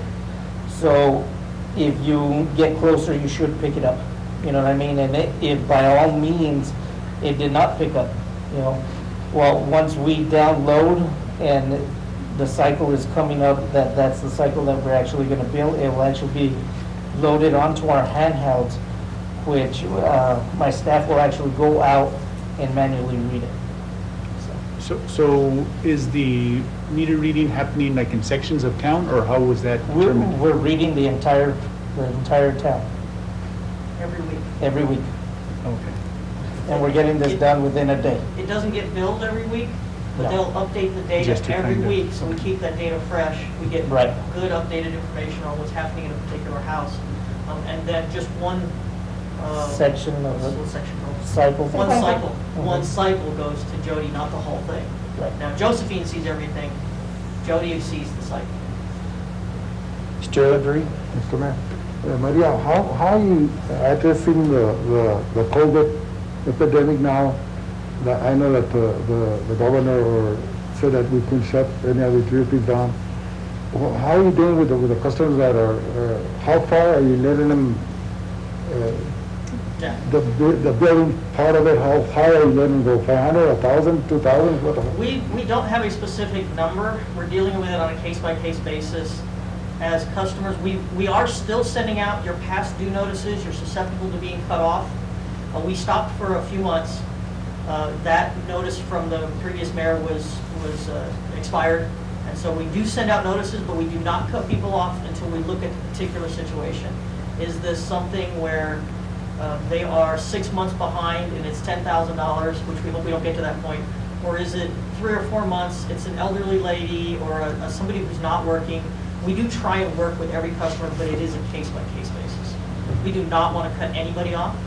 At the same point, we also are kind of aware of who is not paying because they think they just don't have to. So are you letting them go like a month, 2 months, 3 months, 4 months? How We're looking at are it you every looking month. at it? We're looking at it every month. City ordinance is 60 days. I think it's 60 days before we can start the cutoff process. But we are looking at it every month to see who is not paying their bills and who are paying bills. And actually, most everybody is paying their bills. We have not had a tremendous issue. I don't know if that's changed recently, but in the beginning, when COVID first started, everybody was paying their bills. Someone freaking out in pain. So we're, the best answer I can give you, Counselor, is it's a case-by-case basis because I do not want to cut anybody off. But we will look at that case to determine, is this somebody who's taking advantage of the situation or is this somebody who's truly in need? We can also give them some help by pointing them in the direction of the help office or other entities to help make the payments on the bills. Thank you. Okay. So you're saying that our water meters are 98.9% correct all the time? 98.5 to 101.5. So the AWWA standard is that they have to be 100% accurate between 1 gallon to 20 gallons, and we're talking residential. Our Neptune meters that we're doing out there, and this is why I say they exceed, they're doing a half gallon to 20 gallons. You know, they're doing way better than what the actual standard is. So they are. And I don't mind asking you, Mr. City Manager, how many adjustments have you had to sign off this year on? I think that we made, I would say probably 4, but those were for water leaks. And when we detected there was a water leak in the person's property, and they've made they worked with the plumber and they got it fixed, and we give them relief. And so we did that for outdoor water leaks, and we're now doing it for indoor water leaks, so we don't, we make an adjustment for where they are on the step process, because, you know, the water rate is so much for the first 2,000 gallons, and then it jumps up, and then it jumps up again, and so for an outdoor water leak, we reduce it to, you use the water, but we're not going to charge you at the highest rate, we're going to charge you at the lowest rate, because it was an outdoor leak, and you may not have even noticed that you had a leak. And I probably signed that, yes, and, you know, I've been here now 6 months, close to it, I would say 4, something like that. And we made a couple of other adjustments, and we're looking at some others. I think we just made one today, you know, it was a very large bill. The person did what they were supposed to do. They got the water leak fixed, and we were able to make an adjustment. In fact, this person will probably not end up paying anything for the water that they use. Included in your packets is the admin rate that covers our steps, our procedures, what we do. If somebody has high consumption, that's abnormal high consumption, and it has to be addressed. We don't, we make sure that the customer, we're involved with the customer. In the letters that get sent out, it recommends the customer call customer service. If it continues, we do reach out to them. As Jared said, there's different ways, including going door to door. Yeah, but when a customer comes to you and says, you know what, I don't think I have a leak. I already checked everything. Does the city personnel go and go into their homes and check for leaks, or it stops at the meter and it's your problem? So because of COVID right now, we are not going into people's homes, but there are portions of our audit procedures that are still being done. And Jared can talk a little bit about what he's doing, what his staff are doing for audits. The one thing that, like I said, just to be very clear, we are not going into people's homes right now. But what we were normally doing in people's homes, we can do by communicating with them and having the customer perform some of these steps and procedures that staff would have normally done. And my next thing is, once you find out there's a leak and everything, and that they're responsible for it, is there like an arbitration part of it, or it's just you pay it? So we go through a series of steps. First, we want to solve that's the first thing we want to do is stop the leak. So we do everything to stop the leak. We do try and work with the customer to help them understand what the cause was. I have a slide at the end that shows that I think out of the 14, so the manager's not going to see every one of these. Out of the 14 that we've had in the last 3 months, 7 of them, so you're going to get a few more, 7 of them in the last 3 months are some form of leak that's either being corrected, has been corrected, or is eligible for an adjustment out of all 14. 2 of them are high bills because they haven't paid their bills, or they've only paid a portion of their bill, half their bill for the last 8 months, and it's building up. And I think there's one that they're still trying to figure out what's going on.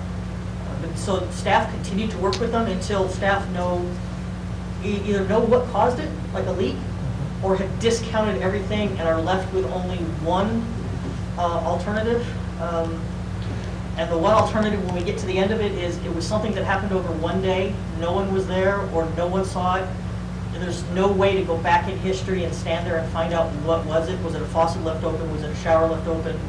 I've had a customer come to me, and it wasn't really a one-off event because it was taking place like every couple of days, but it was always at the same time every morning, and the person came to me and said, the meter has to be wrong, I am not at home at that time. We went through everything. She ended up putting a camera out front of her neighbor was stealing her water about a half an hour after she left for work every day. And just for the public's view on this, most people, or some people during the winter months, they leave their faucet running, hot water, cold water. Do you recommend only one or the other, or both, or none at all, so that their pipes don't freeze? And how much a day can they use on leaving their faucet overnight or throughout the day? What's the consumption for that? Because I think sometimes people do that, and then they say, well, why did I get such a high bill? Well, if it's freezing out there and you don't want your water to freeze, you leave the faucet open a little bit, and I don't know, what's the consumption on something like that? The estimate is about 50 gallons in a month if you let your faucet drip, and that's over an entire month. I don't know how often people let it drip for an entire month, but 50 gallons of dripping compared to a busted pipe, I would take the 50 gallons of drip over an entire month. And again, it's what you define a drip. Yeah. Some customers leave it running. Yeah, don't let it run, it just Right. needs to drip, the water just needs to be moving, so it literally just needs to be drip, drip, drip. And I believe, if I remember correctly, it should be cold water, not hot water, right? Cold water. Cold water. And does that actually work, or is it, It does. it does? Because I heard that it was, Yes, as long as it's moving, water. yeah, We will not. okay. But Councilor, getting back to your point, I think that one of the things people don't realize is how much water can actually run through through an open flap in a toilet. And so we have estimates about that. And it's quite a bit, and it can be very expensive. Maybe to give you an example. Well, for example, I didn't know that there's expiration dates on flaps. People who work in the industry replace their flaps yearly. I yet to replace a flap on my toilet, except last year that it started running, I had to replace it, but those are things that people don't realize, that you have to replace, at least once a year. Those are the most silent leaks that anyone can have. I see that a lot. most customers will say, I don't hear my restroom leaking, I don't see it leaking. But the only true way to know is if you actually do the dye tablets or food coloring, any type of dye. That'll be the only way, and the proper way to do it is actually putting it in the tank and leaving it for 5 minutes to sit, and it comes through, if it is a leak, it'll come through to the bowl. So even if there's a faint color of it that came through, Yeah. that is a leak. So eventually it will cause the tank to lower to the point where it'll refill, and it continues to. Yeah. So you won't see it and you won't hear it. So a seeping tank will be in the hundreds of gallons. If it's just seeping through the flap, it could be hundreds, maybe even up to 1,000 in a month. A fully open, stuck open flap, and I can attest to this, you know, some of us actually have personal experience, and when we're talking to a customer, we can say, okay, this one I know personally. Somebody in my household flushes the toilet, walks away from it, you happen to walk by and you're like, what is that noise? And you have no idea how long that flap has been fully open. There is a video on YouTube where they did a counting of how much water was flowing through that particular toilet at the time, and in that one it came out to 4,000 gallons in a day. It does depend on pressure. So the EPA and some other entities, when I've done my research, have given me numbers upwards of 6,000 to 7,000 gallons in a day, depending on pressure. If the flap is fully open, or if the float is not closing and the tank is just constantly filling and it's going through the overflow, it can also be thousands of gallons in a day just going through that overflow tube if the float's not set properly. Thank you. So in this flyer, you'll have some numbers of how much water can be lost, and I know every customer just can't fathom that volume, but we have really good pressure in this town. We can have up to 120 psi in some parts of town, and some people get really good showers in different areas of town, and that can push a lot of water through in a very short period of time. I don't know if you want to go back and cover the audits. Sure. Do we go a little bit more detail in the audit? Or does everybody kind of... I just have a question, Mr. Mayor, if I can. Sure. Okay. So Maria, the biggest concern, and we all know it's not a secret, that there's a petition online, you know, basically saying that the city of Las Vegas overcharges with water. We know that's a fact, and I guess my question is, not all of them are leaks, we know that. So are we, I mean, with all the history and, I mean, so many of these individuals, and I don't know if all of them, I mean, what they've called me and asked me, do we sign the petition? I said, no, why don't you call utilities, try to address it there. That's the best way to take care of it individually. Yes. But one of my questions, okay, so we're running into those instances. What are we finding out? Because, and I know for a fact, because if you remember last time, I think I had brought it up where I call, you know, this happened before where, you know, there was, you know, some constituents that their bills had went up $100, $200 within that month. So I checked with the schools, and coincidentally so did theirs.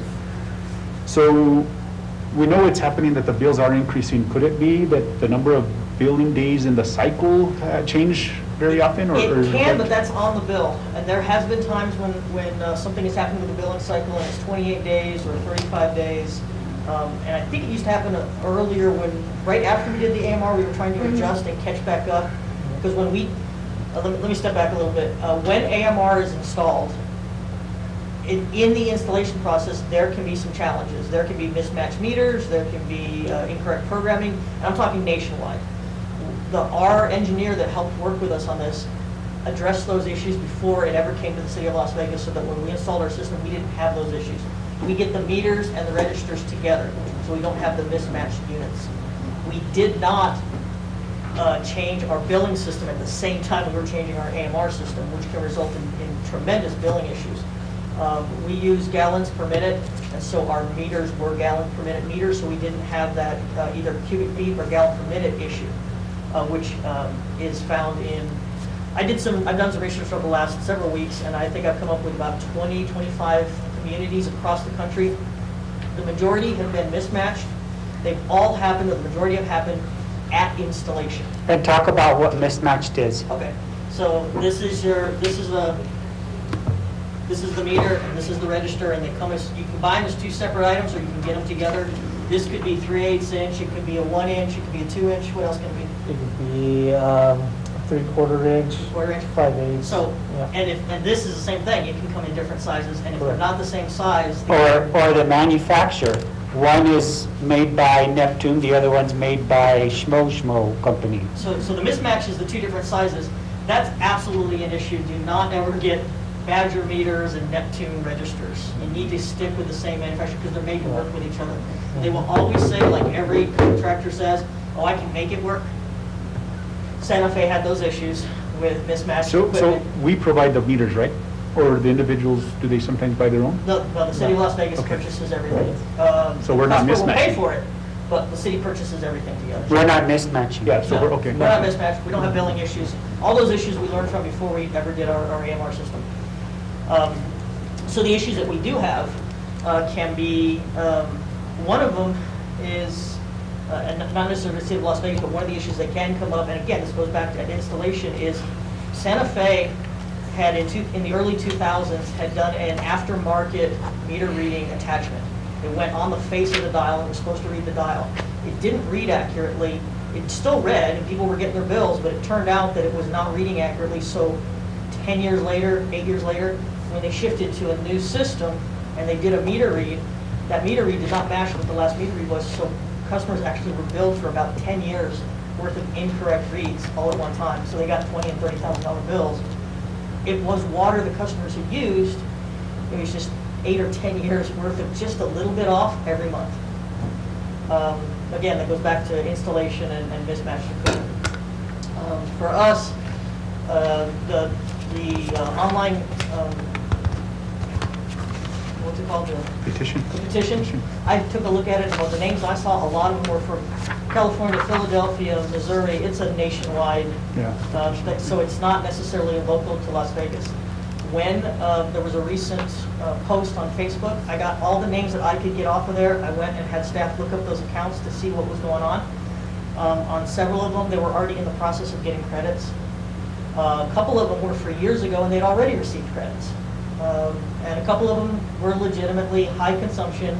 We think we had already figured out what it was. We believe the customer was responsible for it. The customer still was not at the level of understanding, was not agreeing with us that they were responsible for it. So we had more information we needed to try and provide the customer. But what I want to get across is that if you have a problem, Call you us, need to please. call customer service. Please call customer service. Don't just assume that because you're signing a petition that you're going to get attention. The only way you get attention is if you call customer service and say, what is wrong with my bill, period. Yes, please. Thank you. And if you do that, we'll get 90-day graphs, we'll go out to your house, we'll look and make sure there's not any issues with the meters. We'll do on-site meter testing. There's two types of meter testing. There's on-site meter testing, which these guys do on a regular basis, and then we can actually take the meter and send it away. Now, when you take a meter off and you send it away, first I have to pull another meter and replace it. Now, that's going to become a used meter. At the same time, that's a $75 charge to the city to get that tested.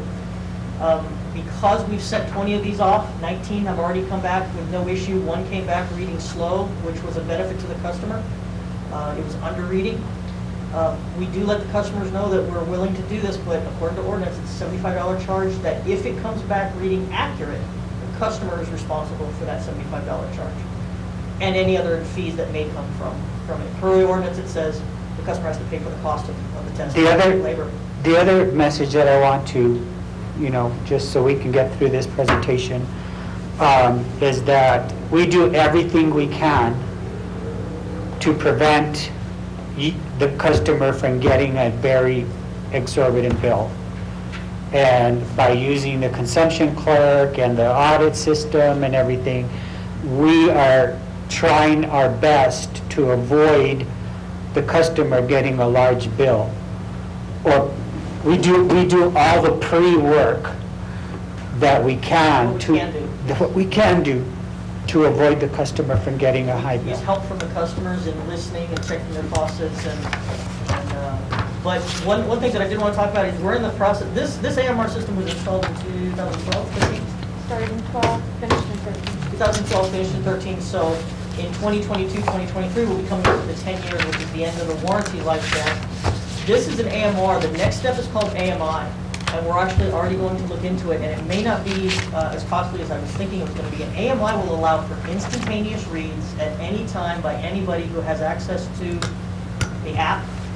So that's the next step, so that we can put more control back in the hands of the customer, where they can look at their meter reads right away and say, you know, why is my meter turning at 2 o'clock in the morning? And they're sitting there at 2 o'clock in the morning looking at it if they choose to.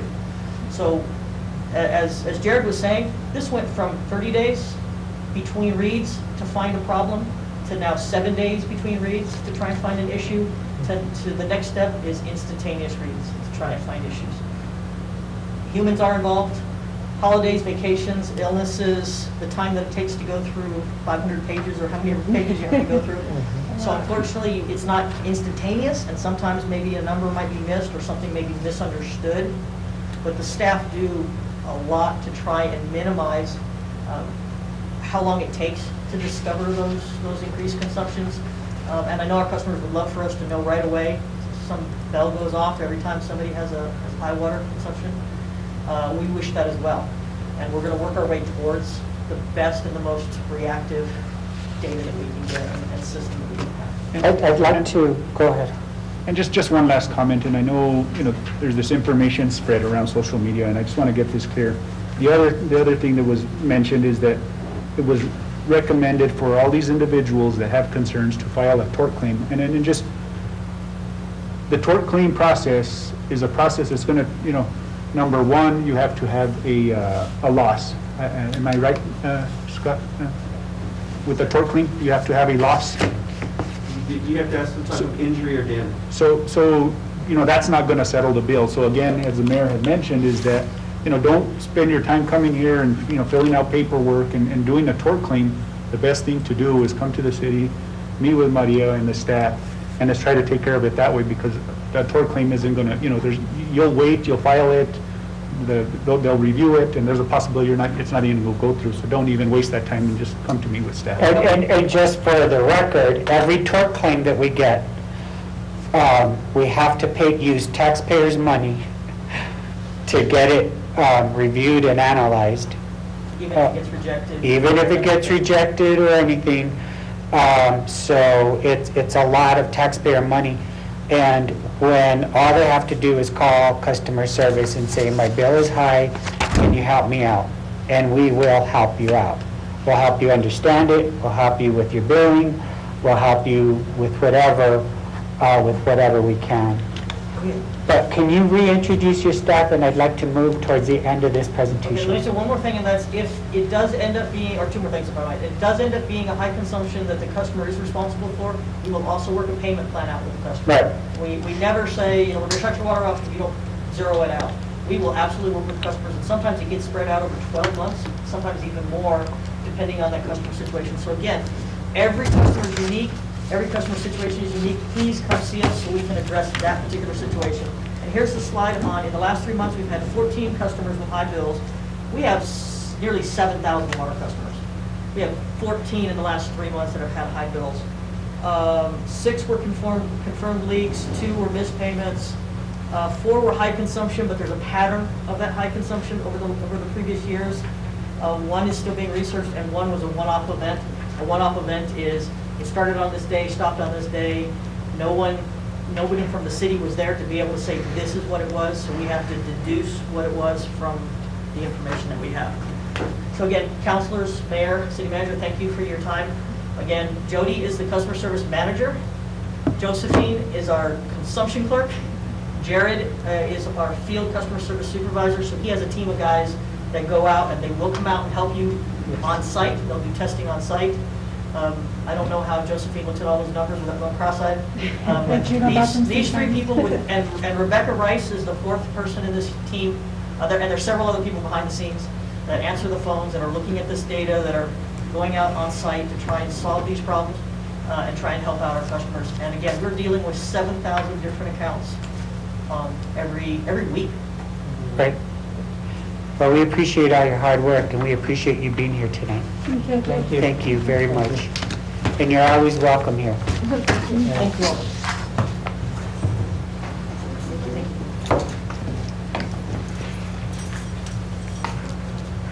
Thank you, everybody.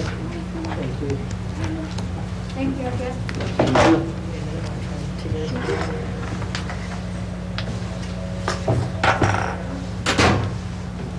Mr. Mayor, moving on to business items. Yes. We have our first item is resolution number 20-66 to set the duration, terms, and duties of the Charter Review Commission and approve the 17 persons as members of the Charter Review Commission to include Christine Moody, Matt Martinez, Francisco Apodaca, Stephen Salas, Greg Salazar, Lee Einer, and Scott Aaron. Here to present is our city attorney, Scott Aaron. All right, Mayor and Council, some information came to my attention during the course of this meeting that may change this resolution. As you can tell, if you're looking at the resolution 20-66, it names 7 different individuals to serve on this particular commission. In the language of the existing charter, where it discusses the Charter Review Committee, it doesn't put any particular constraints on the members that serve on the commission.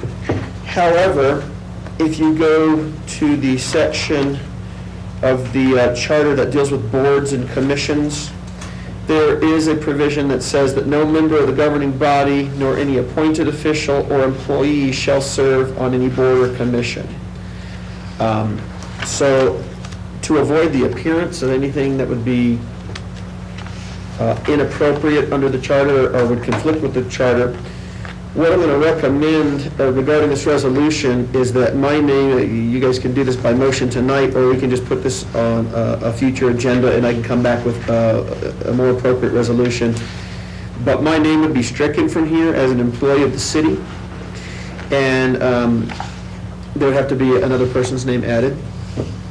And the purpose of this committee, as you guys know, really it's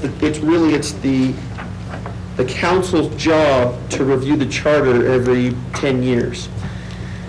The charter provides a mechanism for you guys to farm that out to a committee, obviously, because it's a lot of heavy lifting. And I noticed there's been, recognize some of the names that have been put forward. So I am more than happy to answer any questions that the committee might have, but I would not be involved as a voting member of the committee. But you could still assist in driving the committee and assisting them with the progress. I could, but there's a provision in the charter as an ex officio member, a non-voting member. All right. And the reason why I suggest that is because I had discussions and conversations with Randy Van Vleck, who's the attorney for the New Mexico Municipal League. Mm-hmm. I sought his expert opinion regarding drafting and modifying constitution charters, and sought from him what other municipalities have good charters that are up to date, that are compliant with New Mexico law. Him and I had those discussions. I went through our charter, and I basically came up with some amendments that I think would be appropriate. And in this resolution, it says that initial draft that I compiled and put together with Mr. Van Vleck would kind of be used as a starting point. That doesn't mean the commission has to use everything that's in it, but it just includes all of the updates that lots of other municipalities here in New Mexico have used. So rather than just putting a committee in a room and saying, okay, here's the old charter, go for it, I've kind of done some of that heavy lifting just so they have a starting point. They don't have to use it, they can throw it out, they can pick and choose, and then come back to you guys and say, here's what we came up with. Once they come with their recommendations, you guys also are free to choose to twist it, tinker it, play with it, get it where you want it, because it has to go before the voters. So this committee is really to do, kind of go through the process of having multiple people look at it and discuss it and do the heavy lifting. So I'm happy to do it any way you guys want. We can either put this on a future council meeting that allows you guys some time to pick that 7th person, and we can just redraft this. Otherwise, you'd be modifying this and appointing 6 people, and down the road you have to appoint a 7th. So let me ask this. Can we, at this meeting, strike your name, approve the people who are on that Yes. list? And is it appropriate to add another person that was sent, names that were sent to us? If if the council already has a name of someone else, they can strike my name and we can write theirs in. Okay. And then when we do the final draft of this and it gets signed, it'll have the appropriate names. Mr. Montoya, you had two people that you sent in. Yes. Would you be willing to put one of those people in instead of Scott's name? That'd be fine. Okay. I wanted to back up a little bit. Where was that indicated on the charter that it said that a new employee or? It is in Article 6, Section 601F. It says, "No member of the governing body nor any appointed official or employee shall serve on any board or commission except as a non-voting ex officio member. The governing body may provide for such ex officio members by ordinance as it deems appropriate." Is it, okay, boards and commissions. Yes. Now, the section that deals specifically with the setting up of the charter doesn't include those restrictions, but we don't need them. You don't even have the appearance of some type of a conflict, so. Mr. Mayor, can we just go ahead and leave his name on and just put the title of ex officio? I mean, And name that person? yeah. I mean, we've had the 7 members, we're officially naming him as an ex officio. I do want to thank Scott for all that, all the work that he has already, kind of already gone through. And, his, of course, I'm sure he's going to be a part of it anyway, but, it names him as an ex officio and it's known to the public also. Okay. Yeah, so if you guys just want to give me the name of whoever the 7th, my replacement is, I'll be glad to put their name in here and we can. Who is it, Mike? Sandra Madrid.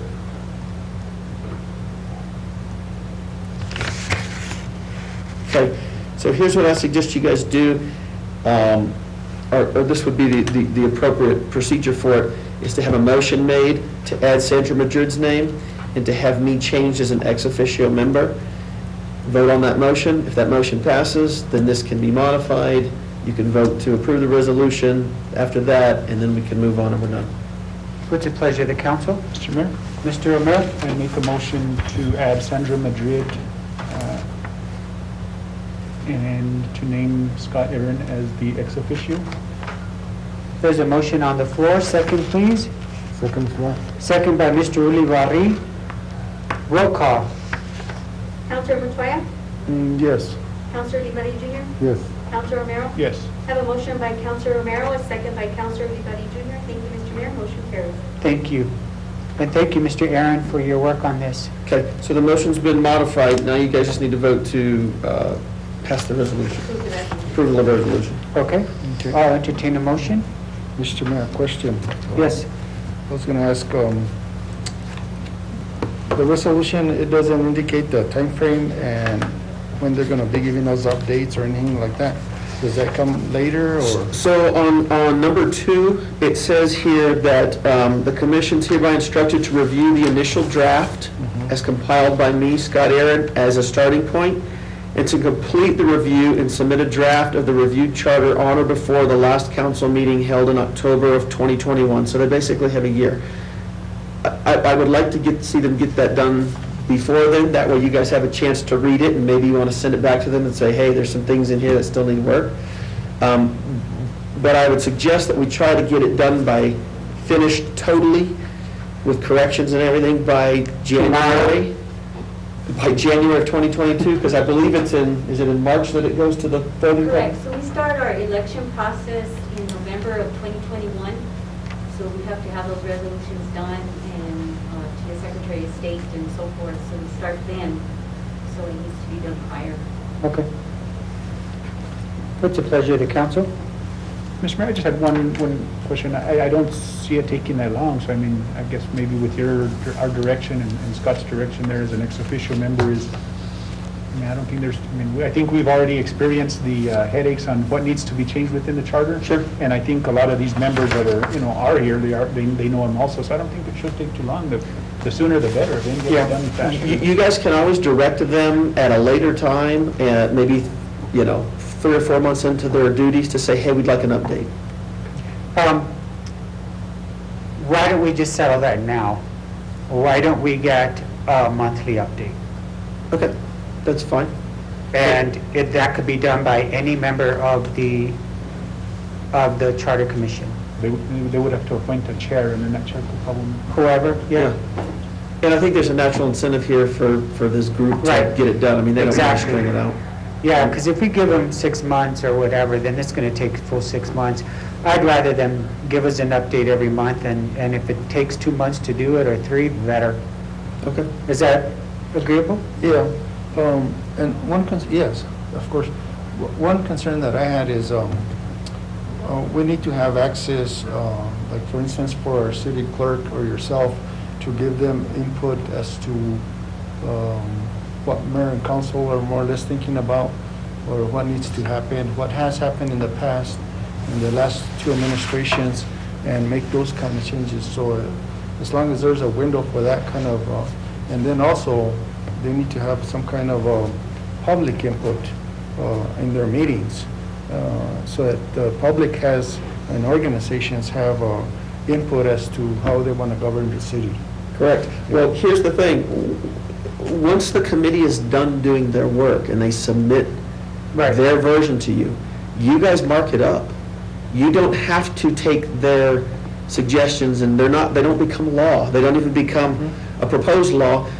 They're just here to aid you in reviewing the charter. So you guys are going to have the ultimate say when they're done anyway.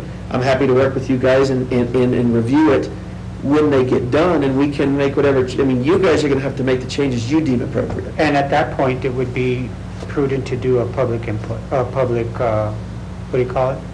Like a public input? Yes. I think or the committee could do it as well. Yeah, okay. All right. Mr. Mayor, with that, Thank you. I make a motion to approve Resolution 20-66 with the changes that were made.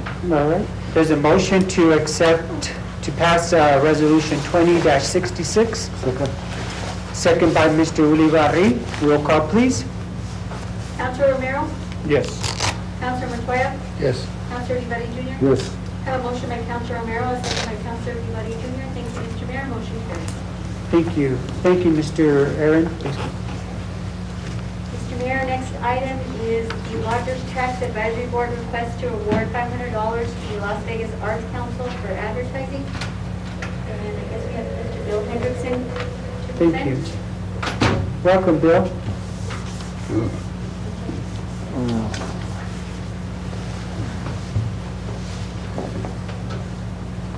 Evening again, Council, and Mr. Mayor. Mr. Krutek is dealing with a pregnant wife tonight, so I'm taking his place.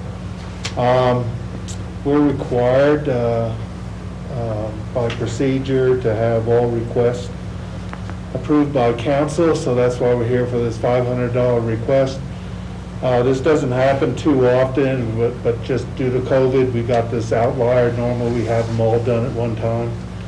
And so we're just coming before you to approve $500 for the Arts Council for an advertising campaign for our galleries in the city.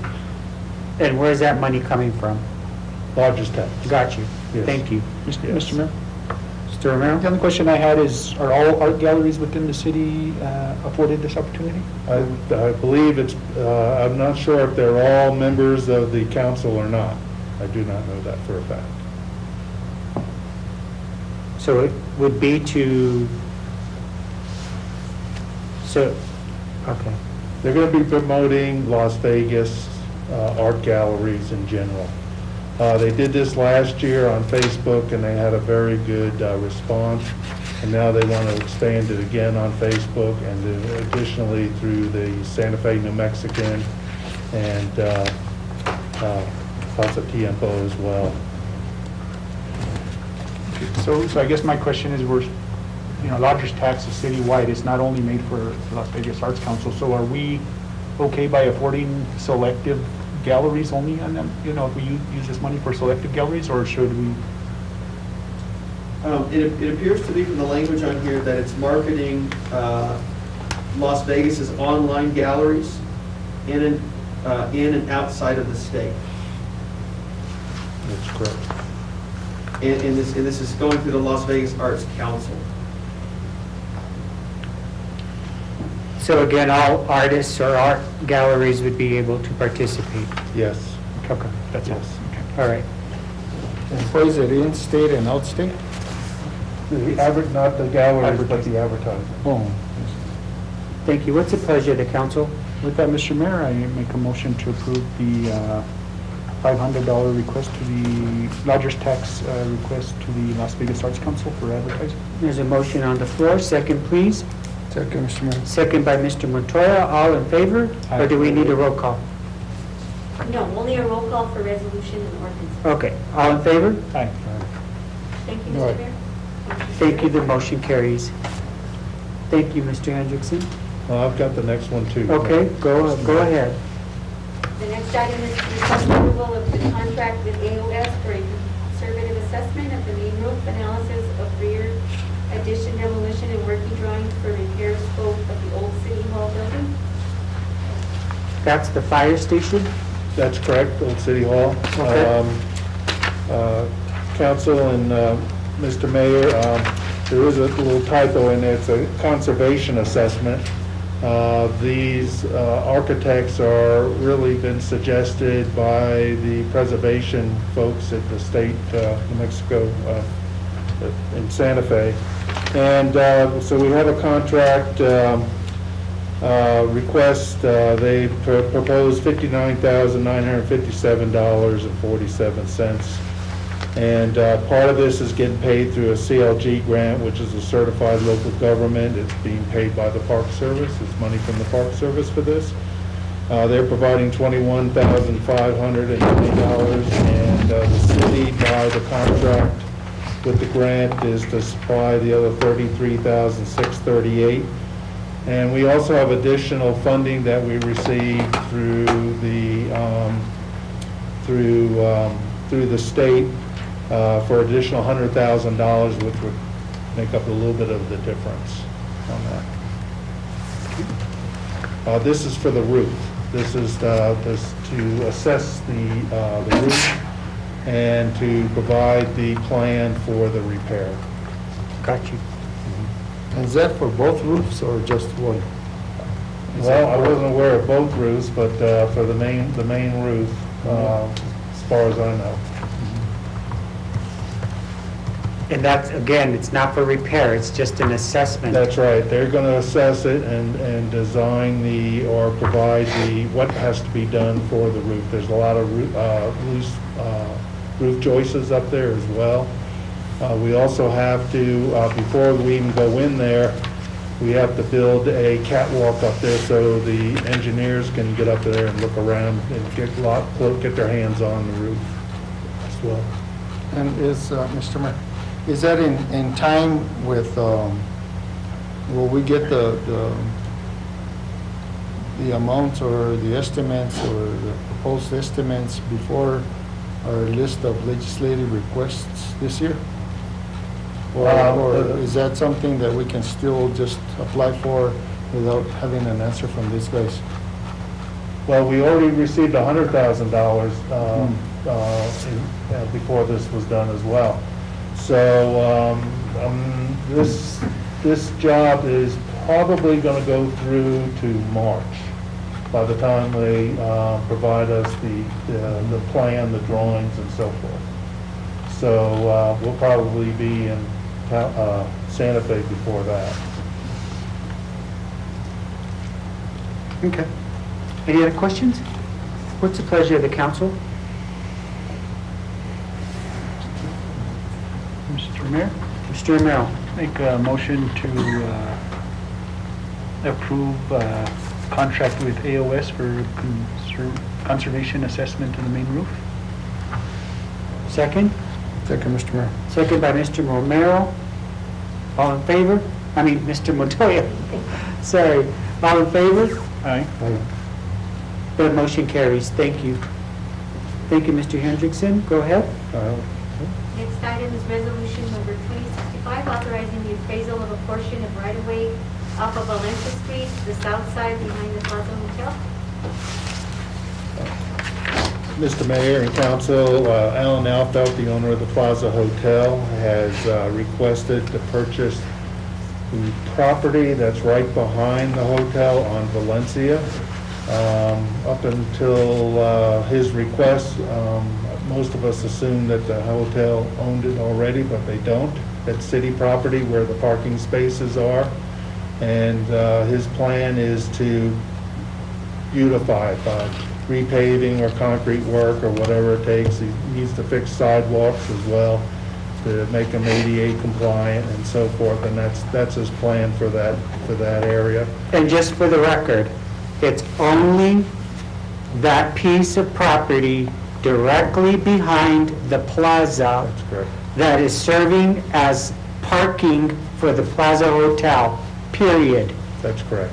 Correct. It goes from the corner of Hot Springs and Valencia to the east side of the building. Okay, and it's just to the end of their property? That's correct. Okay, I wanted to clarify that because there was a lot of public people out there on social media again saying that we were selling the plaza to Alan Alfeld. We are not selling the Plaza Park to anybody. That Plaza Park belongs to us. That is a City of Las Vegas park that will never be sold to a public person ever. So I wanted just to clarify that. These are strictly the parking areas that are already being utilized as parking in the back of the hotel, period. That's correct. Thank you. That's correct. What's the pleasure of the council? Mr. Mayor, Mr. Montoya. I have a question, actually a couple of them. So, has our fire inspector or the fire chief approved of this, or does he know about it, or what's his recommendation? Because I know that street is real narrow, for one. And is it, for the fire trucks, is it accessible? Well, the parking spaces are not on the street, so this doesn't include the street itself, it's just the parking area. And then we also discussed this with utilities. They're not sure where the actual plumbing and so forth is, but we're gonna create that easement over that parking area in case we have to dig down into the, and replace, any plumbing, sewer, gas, water. And you're saying that there's no, the intention is not to extend the plaza by any means? No. Outdoor patios or stuff like that? No, this is strictly for parking. Okay. Now, I don't know if you know, but that area was designated also for fiesta time, for dignitaries or bands that come in. That's the drop-off point for them. Where are they going to go now? That has never come up. Okay. And then the other question that I had is,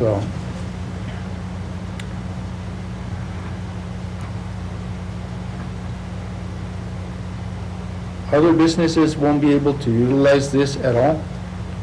That hasn't been discussed, but that parking has always been available, I think, to just about anybody who parks back there. Because everybody complains about parking on Fiesta time, that there's not enough parking.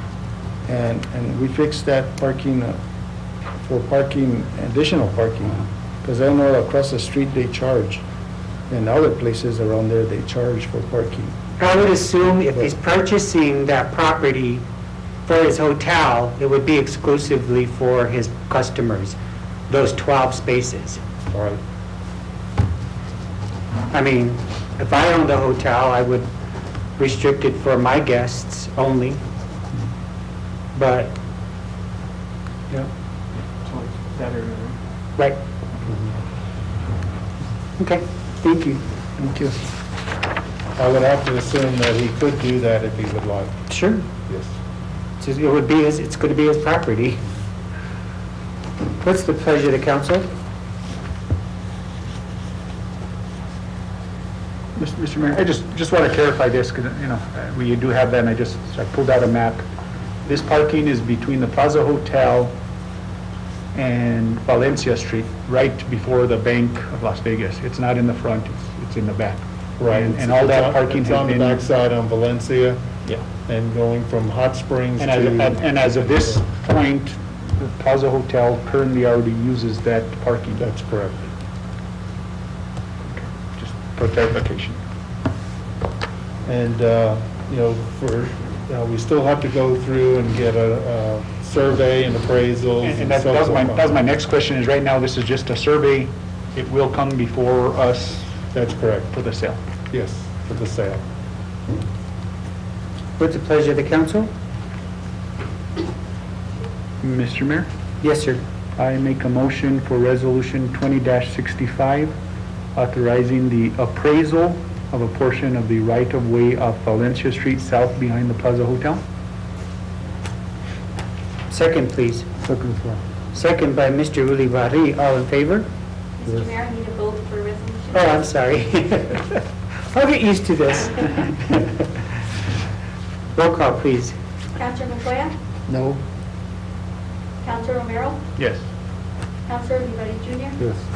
I have a motion by Counselor Romero, a second by Counselor Olivari Jr. Thank you, Mr. Mayor. Motion carries. Mr. Mayor, I want to make a comment. I know, there is that confusion out in the community, and I need, Bill, we know what the plans are for Allen Alfeld as far as the front and what he is. We do have some, road project going through there. We are aware of his proposals on, things that he would like or within the Plaza Hotel. One thing that I would suggest is if we as a council, if we could get informed on that, or if we could discuss that prior to anything continuing, whatever planning they're doing, because I think, it's very important that, we are the representatives of the city and we need to have input on that. And it seems like all these conversations are happening before we're even, are aware of what's happening.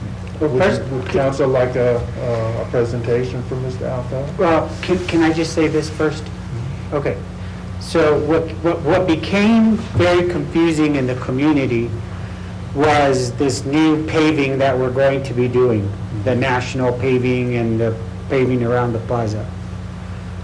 That's all that this project is going to do. That's correct. That's the only money we have money for, period. That's correct. We don't have money to put in patios, any kind of, nothing at this time. The money that is going to be spent, that we have the money for, is strictly for resurfacing those streets. What happened was, a lot of people took it as, this is the time to make all these improvements, and while we're doing all the paving and everything, why don't we just add this, this, and that? We already had one public input meeting strictly about the resurfacing of the street. And that's where all these different ideas started coming forward. So they started saying, well, while you're doing this, why don't we do this? Why don't we add this? And some others said, well, why don't we get this done and all that done? And when really all we have the funding for is resurfacing. That's correct. That's it. So it's sort of a moot point, but you're welcome to the next public input meeting. Is there another one coming up? There's a plan for one, yes. Okay. And I think eventually, I would definitely want to hear from Alan about, his future plans, or anybody concerning the improvements around the plaza. I think it's very important. But none of this is happening. Everybody says that, we're selling a portion of the park and a portion of the street, everything to accommodate Allen Alfeld or some other group, and that's not the case. The case is that everybody has ideas as to what they want and how to improve business in that area, and aesthetic, and make it nice, and making dining areas, and all that stuff. Yes, sir. What I heard is the concerns about changing the plaza area, and it's still historical. That the plaza is a historical place for all our citizens. and they're not gonna let anybody change anything around that plaza area. We can pave it, we can do whatever we have to do on the paving, and leave it alone. But taking anything off, doing some of the people that live there that have businesses, the names and this, that's not going to be passed through. You know, people are very concerned about that, and that's a come out, all these stuff was coming out, and there were a lot of complaints about it. You know, and I say if we were going to pave it, and leave it as is. That's it. Thank you. I think, Mr. Mayor, if I may.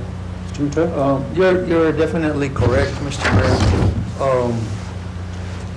The DOT had kind of like a meeting with the public. What happened is that it was supposed to have been more informational to the business owners in that area. And I think the business area or the business community thought that was a chance to jump on these other projects that have been on the back burner for 5 years. So there was a misunderstanding there as to the scope of the project and so forth. But that meeting really was just to let the public know and the business community know about the project and what's going to be going on, and if there was any safety aspects that needed to be included in that project. It really got out of hand. The project's still going to go through, and the city doesn't have any more funding or available for that project. That's correct. So it is a long time coming project, $1.6 million, and it's well deserved. And we met the criteria for that funding. So we're going to improve our town. That's what we're going to do, so that we can have tourists come and join us at the park. And it affects other streets, side streets with this project, some sidewalk repairs, some drainage, some electrical conduit and stuff like that. So that's the scope of the project. Now, there are other designs, other plans that I've seen that others have made, but I think they're talking about another Las Vegas. Well, we'll leave it at that. Well, thank you, Mr. Mayor. Bill?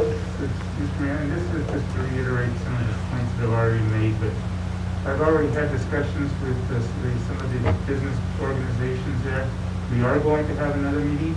I've told them the first thing we want to do is clarify what the scope of this project is, which is basically to take care of infrastructure, including the repaving of the plaza and the street, and and then where we really want to work with them is with how do we do this in a way that minimizes negative impacts to the business. So, what's the timing on it?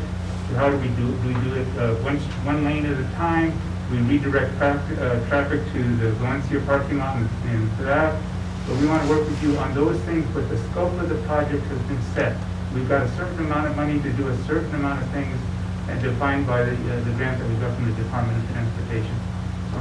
And I've talked to Maria about it. We're actually talking about maybe going business by business and trying to meet with people and explain it, but we'll also have this community meeting, and we'll go on and talk about this at Las Vegas first and wherever else. But I think they've actually started to understand. Some of the people had some of those issues, say, okay, now I get it. So I think we're making progress here. Thank you. What's the pleasure of the council? Mr. Mayor, it's been voted on. Oh, I'm sorry. That's correct. We already passed it. All righty. Thank you, Mayor. Thank you, Mr. Hendrickson. I appreciate you being here. Not a problem. Cassandra, you're up next. Yes, Mr. Mayor, the last business item is mine.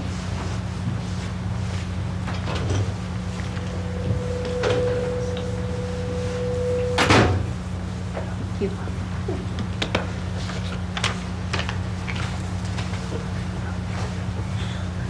Mayor, Council, I'm here to request permission to destroy records included on the list that I've provided to you in your packet from the various departments of the City of Las Vegas. Back in July, I brought forth a resolution that you approved, which was the uniform municipal records retention schedule.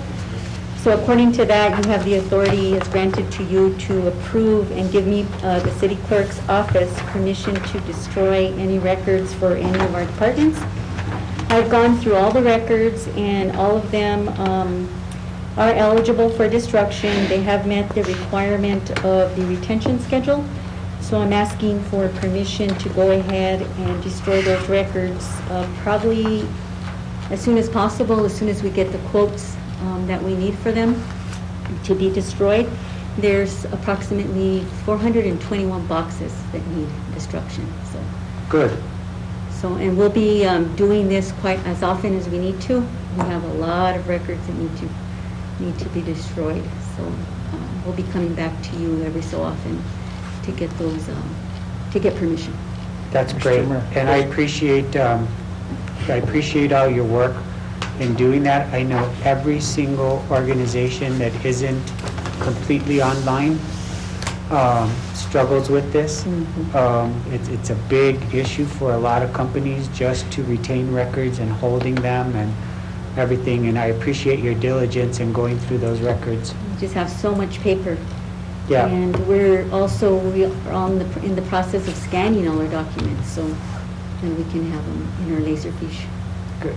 Mr. Yeah, and just as a big, state law requires us to keep our records for 3 years or 7 years? It just depends on the retention schedule, so different records, we keep them for different amounts of time, just depending, and we've gone through those lists just to make sure that these are eligible. Okay, and so the records that like at the police department, those have already been cleared through the chief also? Yes. And In fact, and the it's letters... nothing we're gonna need at the DA's office sometime soon or anything like that? No. No, they're all eligible for destruction. Thank you, Mr. Mayor. Thank you. What's the pleasure of the council? Mr. Mayor, I make a motion to give permission to destroy records that included on the list from various departments of the city of Las Vegas. Thank you. Second by Mr. Montoya. All in favor? Aye. Motion carries. Thank you, Mayor and Council. Thank you so much. Appreciate it. Our next item on the agenda is executive session. I believe there's some items to discuss. Mr. Mayor? Yes. I make a motion, and I believe it's for bargaining, so I think make a motion to enter executive session for personnel matters as permitted by section 10-15-1H2. And again, I guess for bargaining matters, am I correct? For bargaining matters, employee compensation. Okay. Thank you. Second, Mr. Mayor. Second by Mr. Montoya. All in favor? Aye. Motion carries. Thank you, Mr.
Thank you.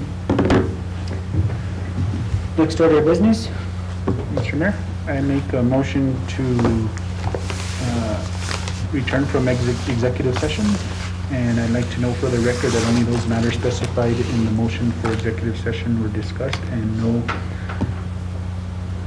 no action was taken. Second, Mr. Mayor. Motion by Mr. Romero, second by Mr. Montoya. All in favor? Aye. The motion carries.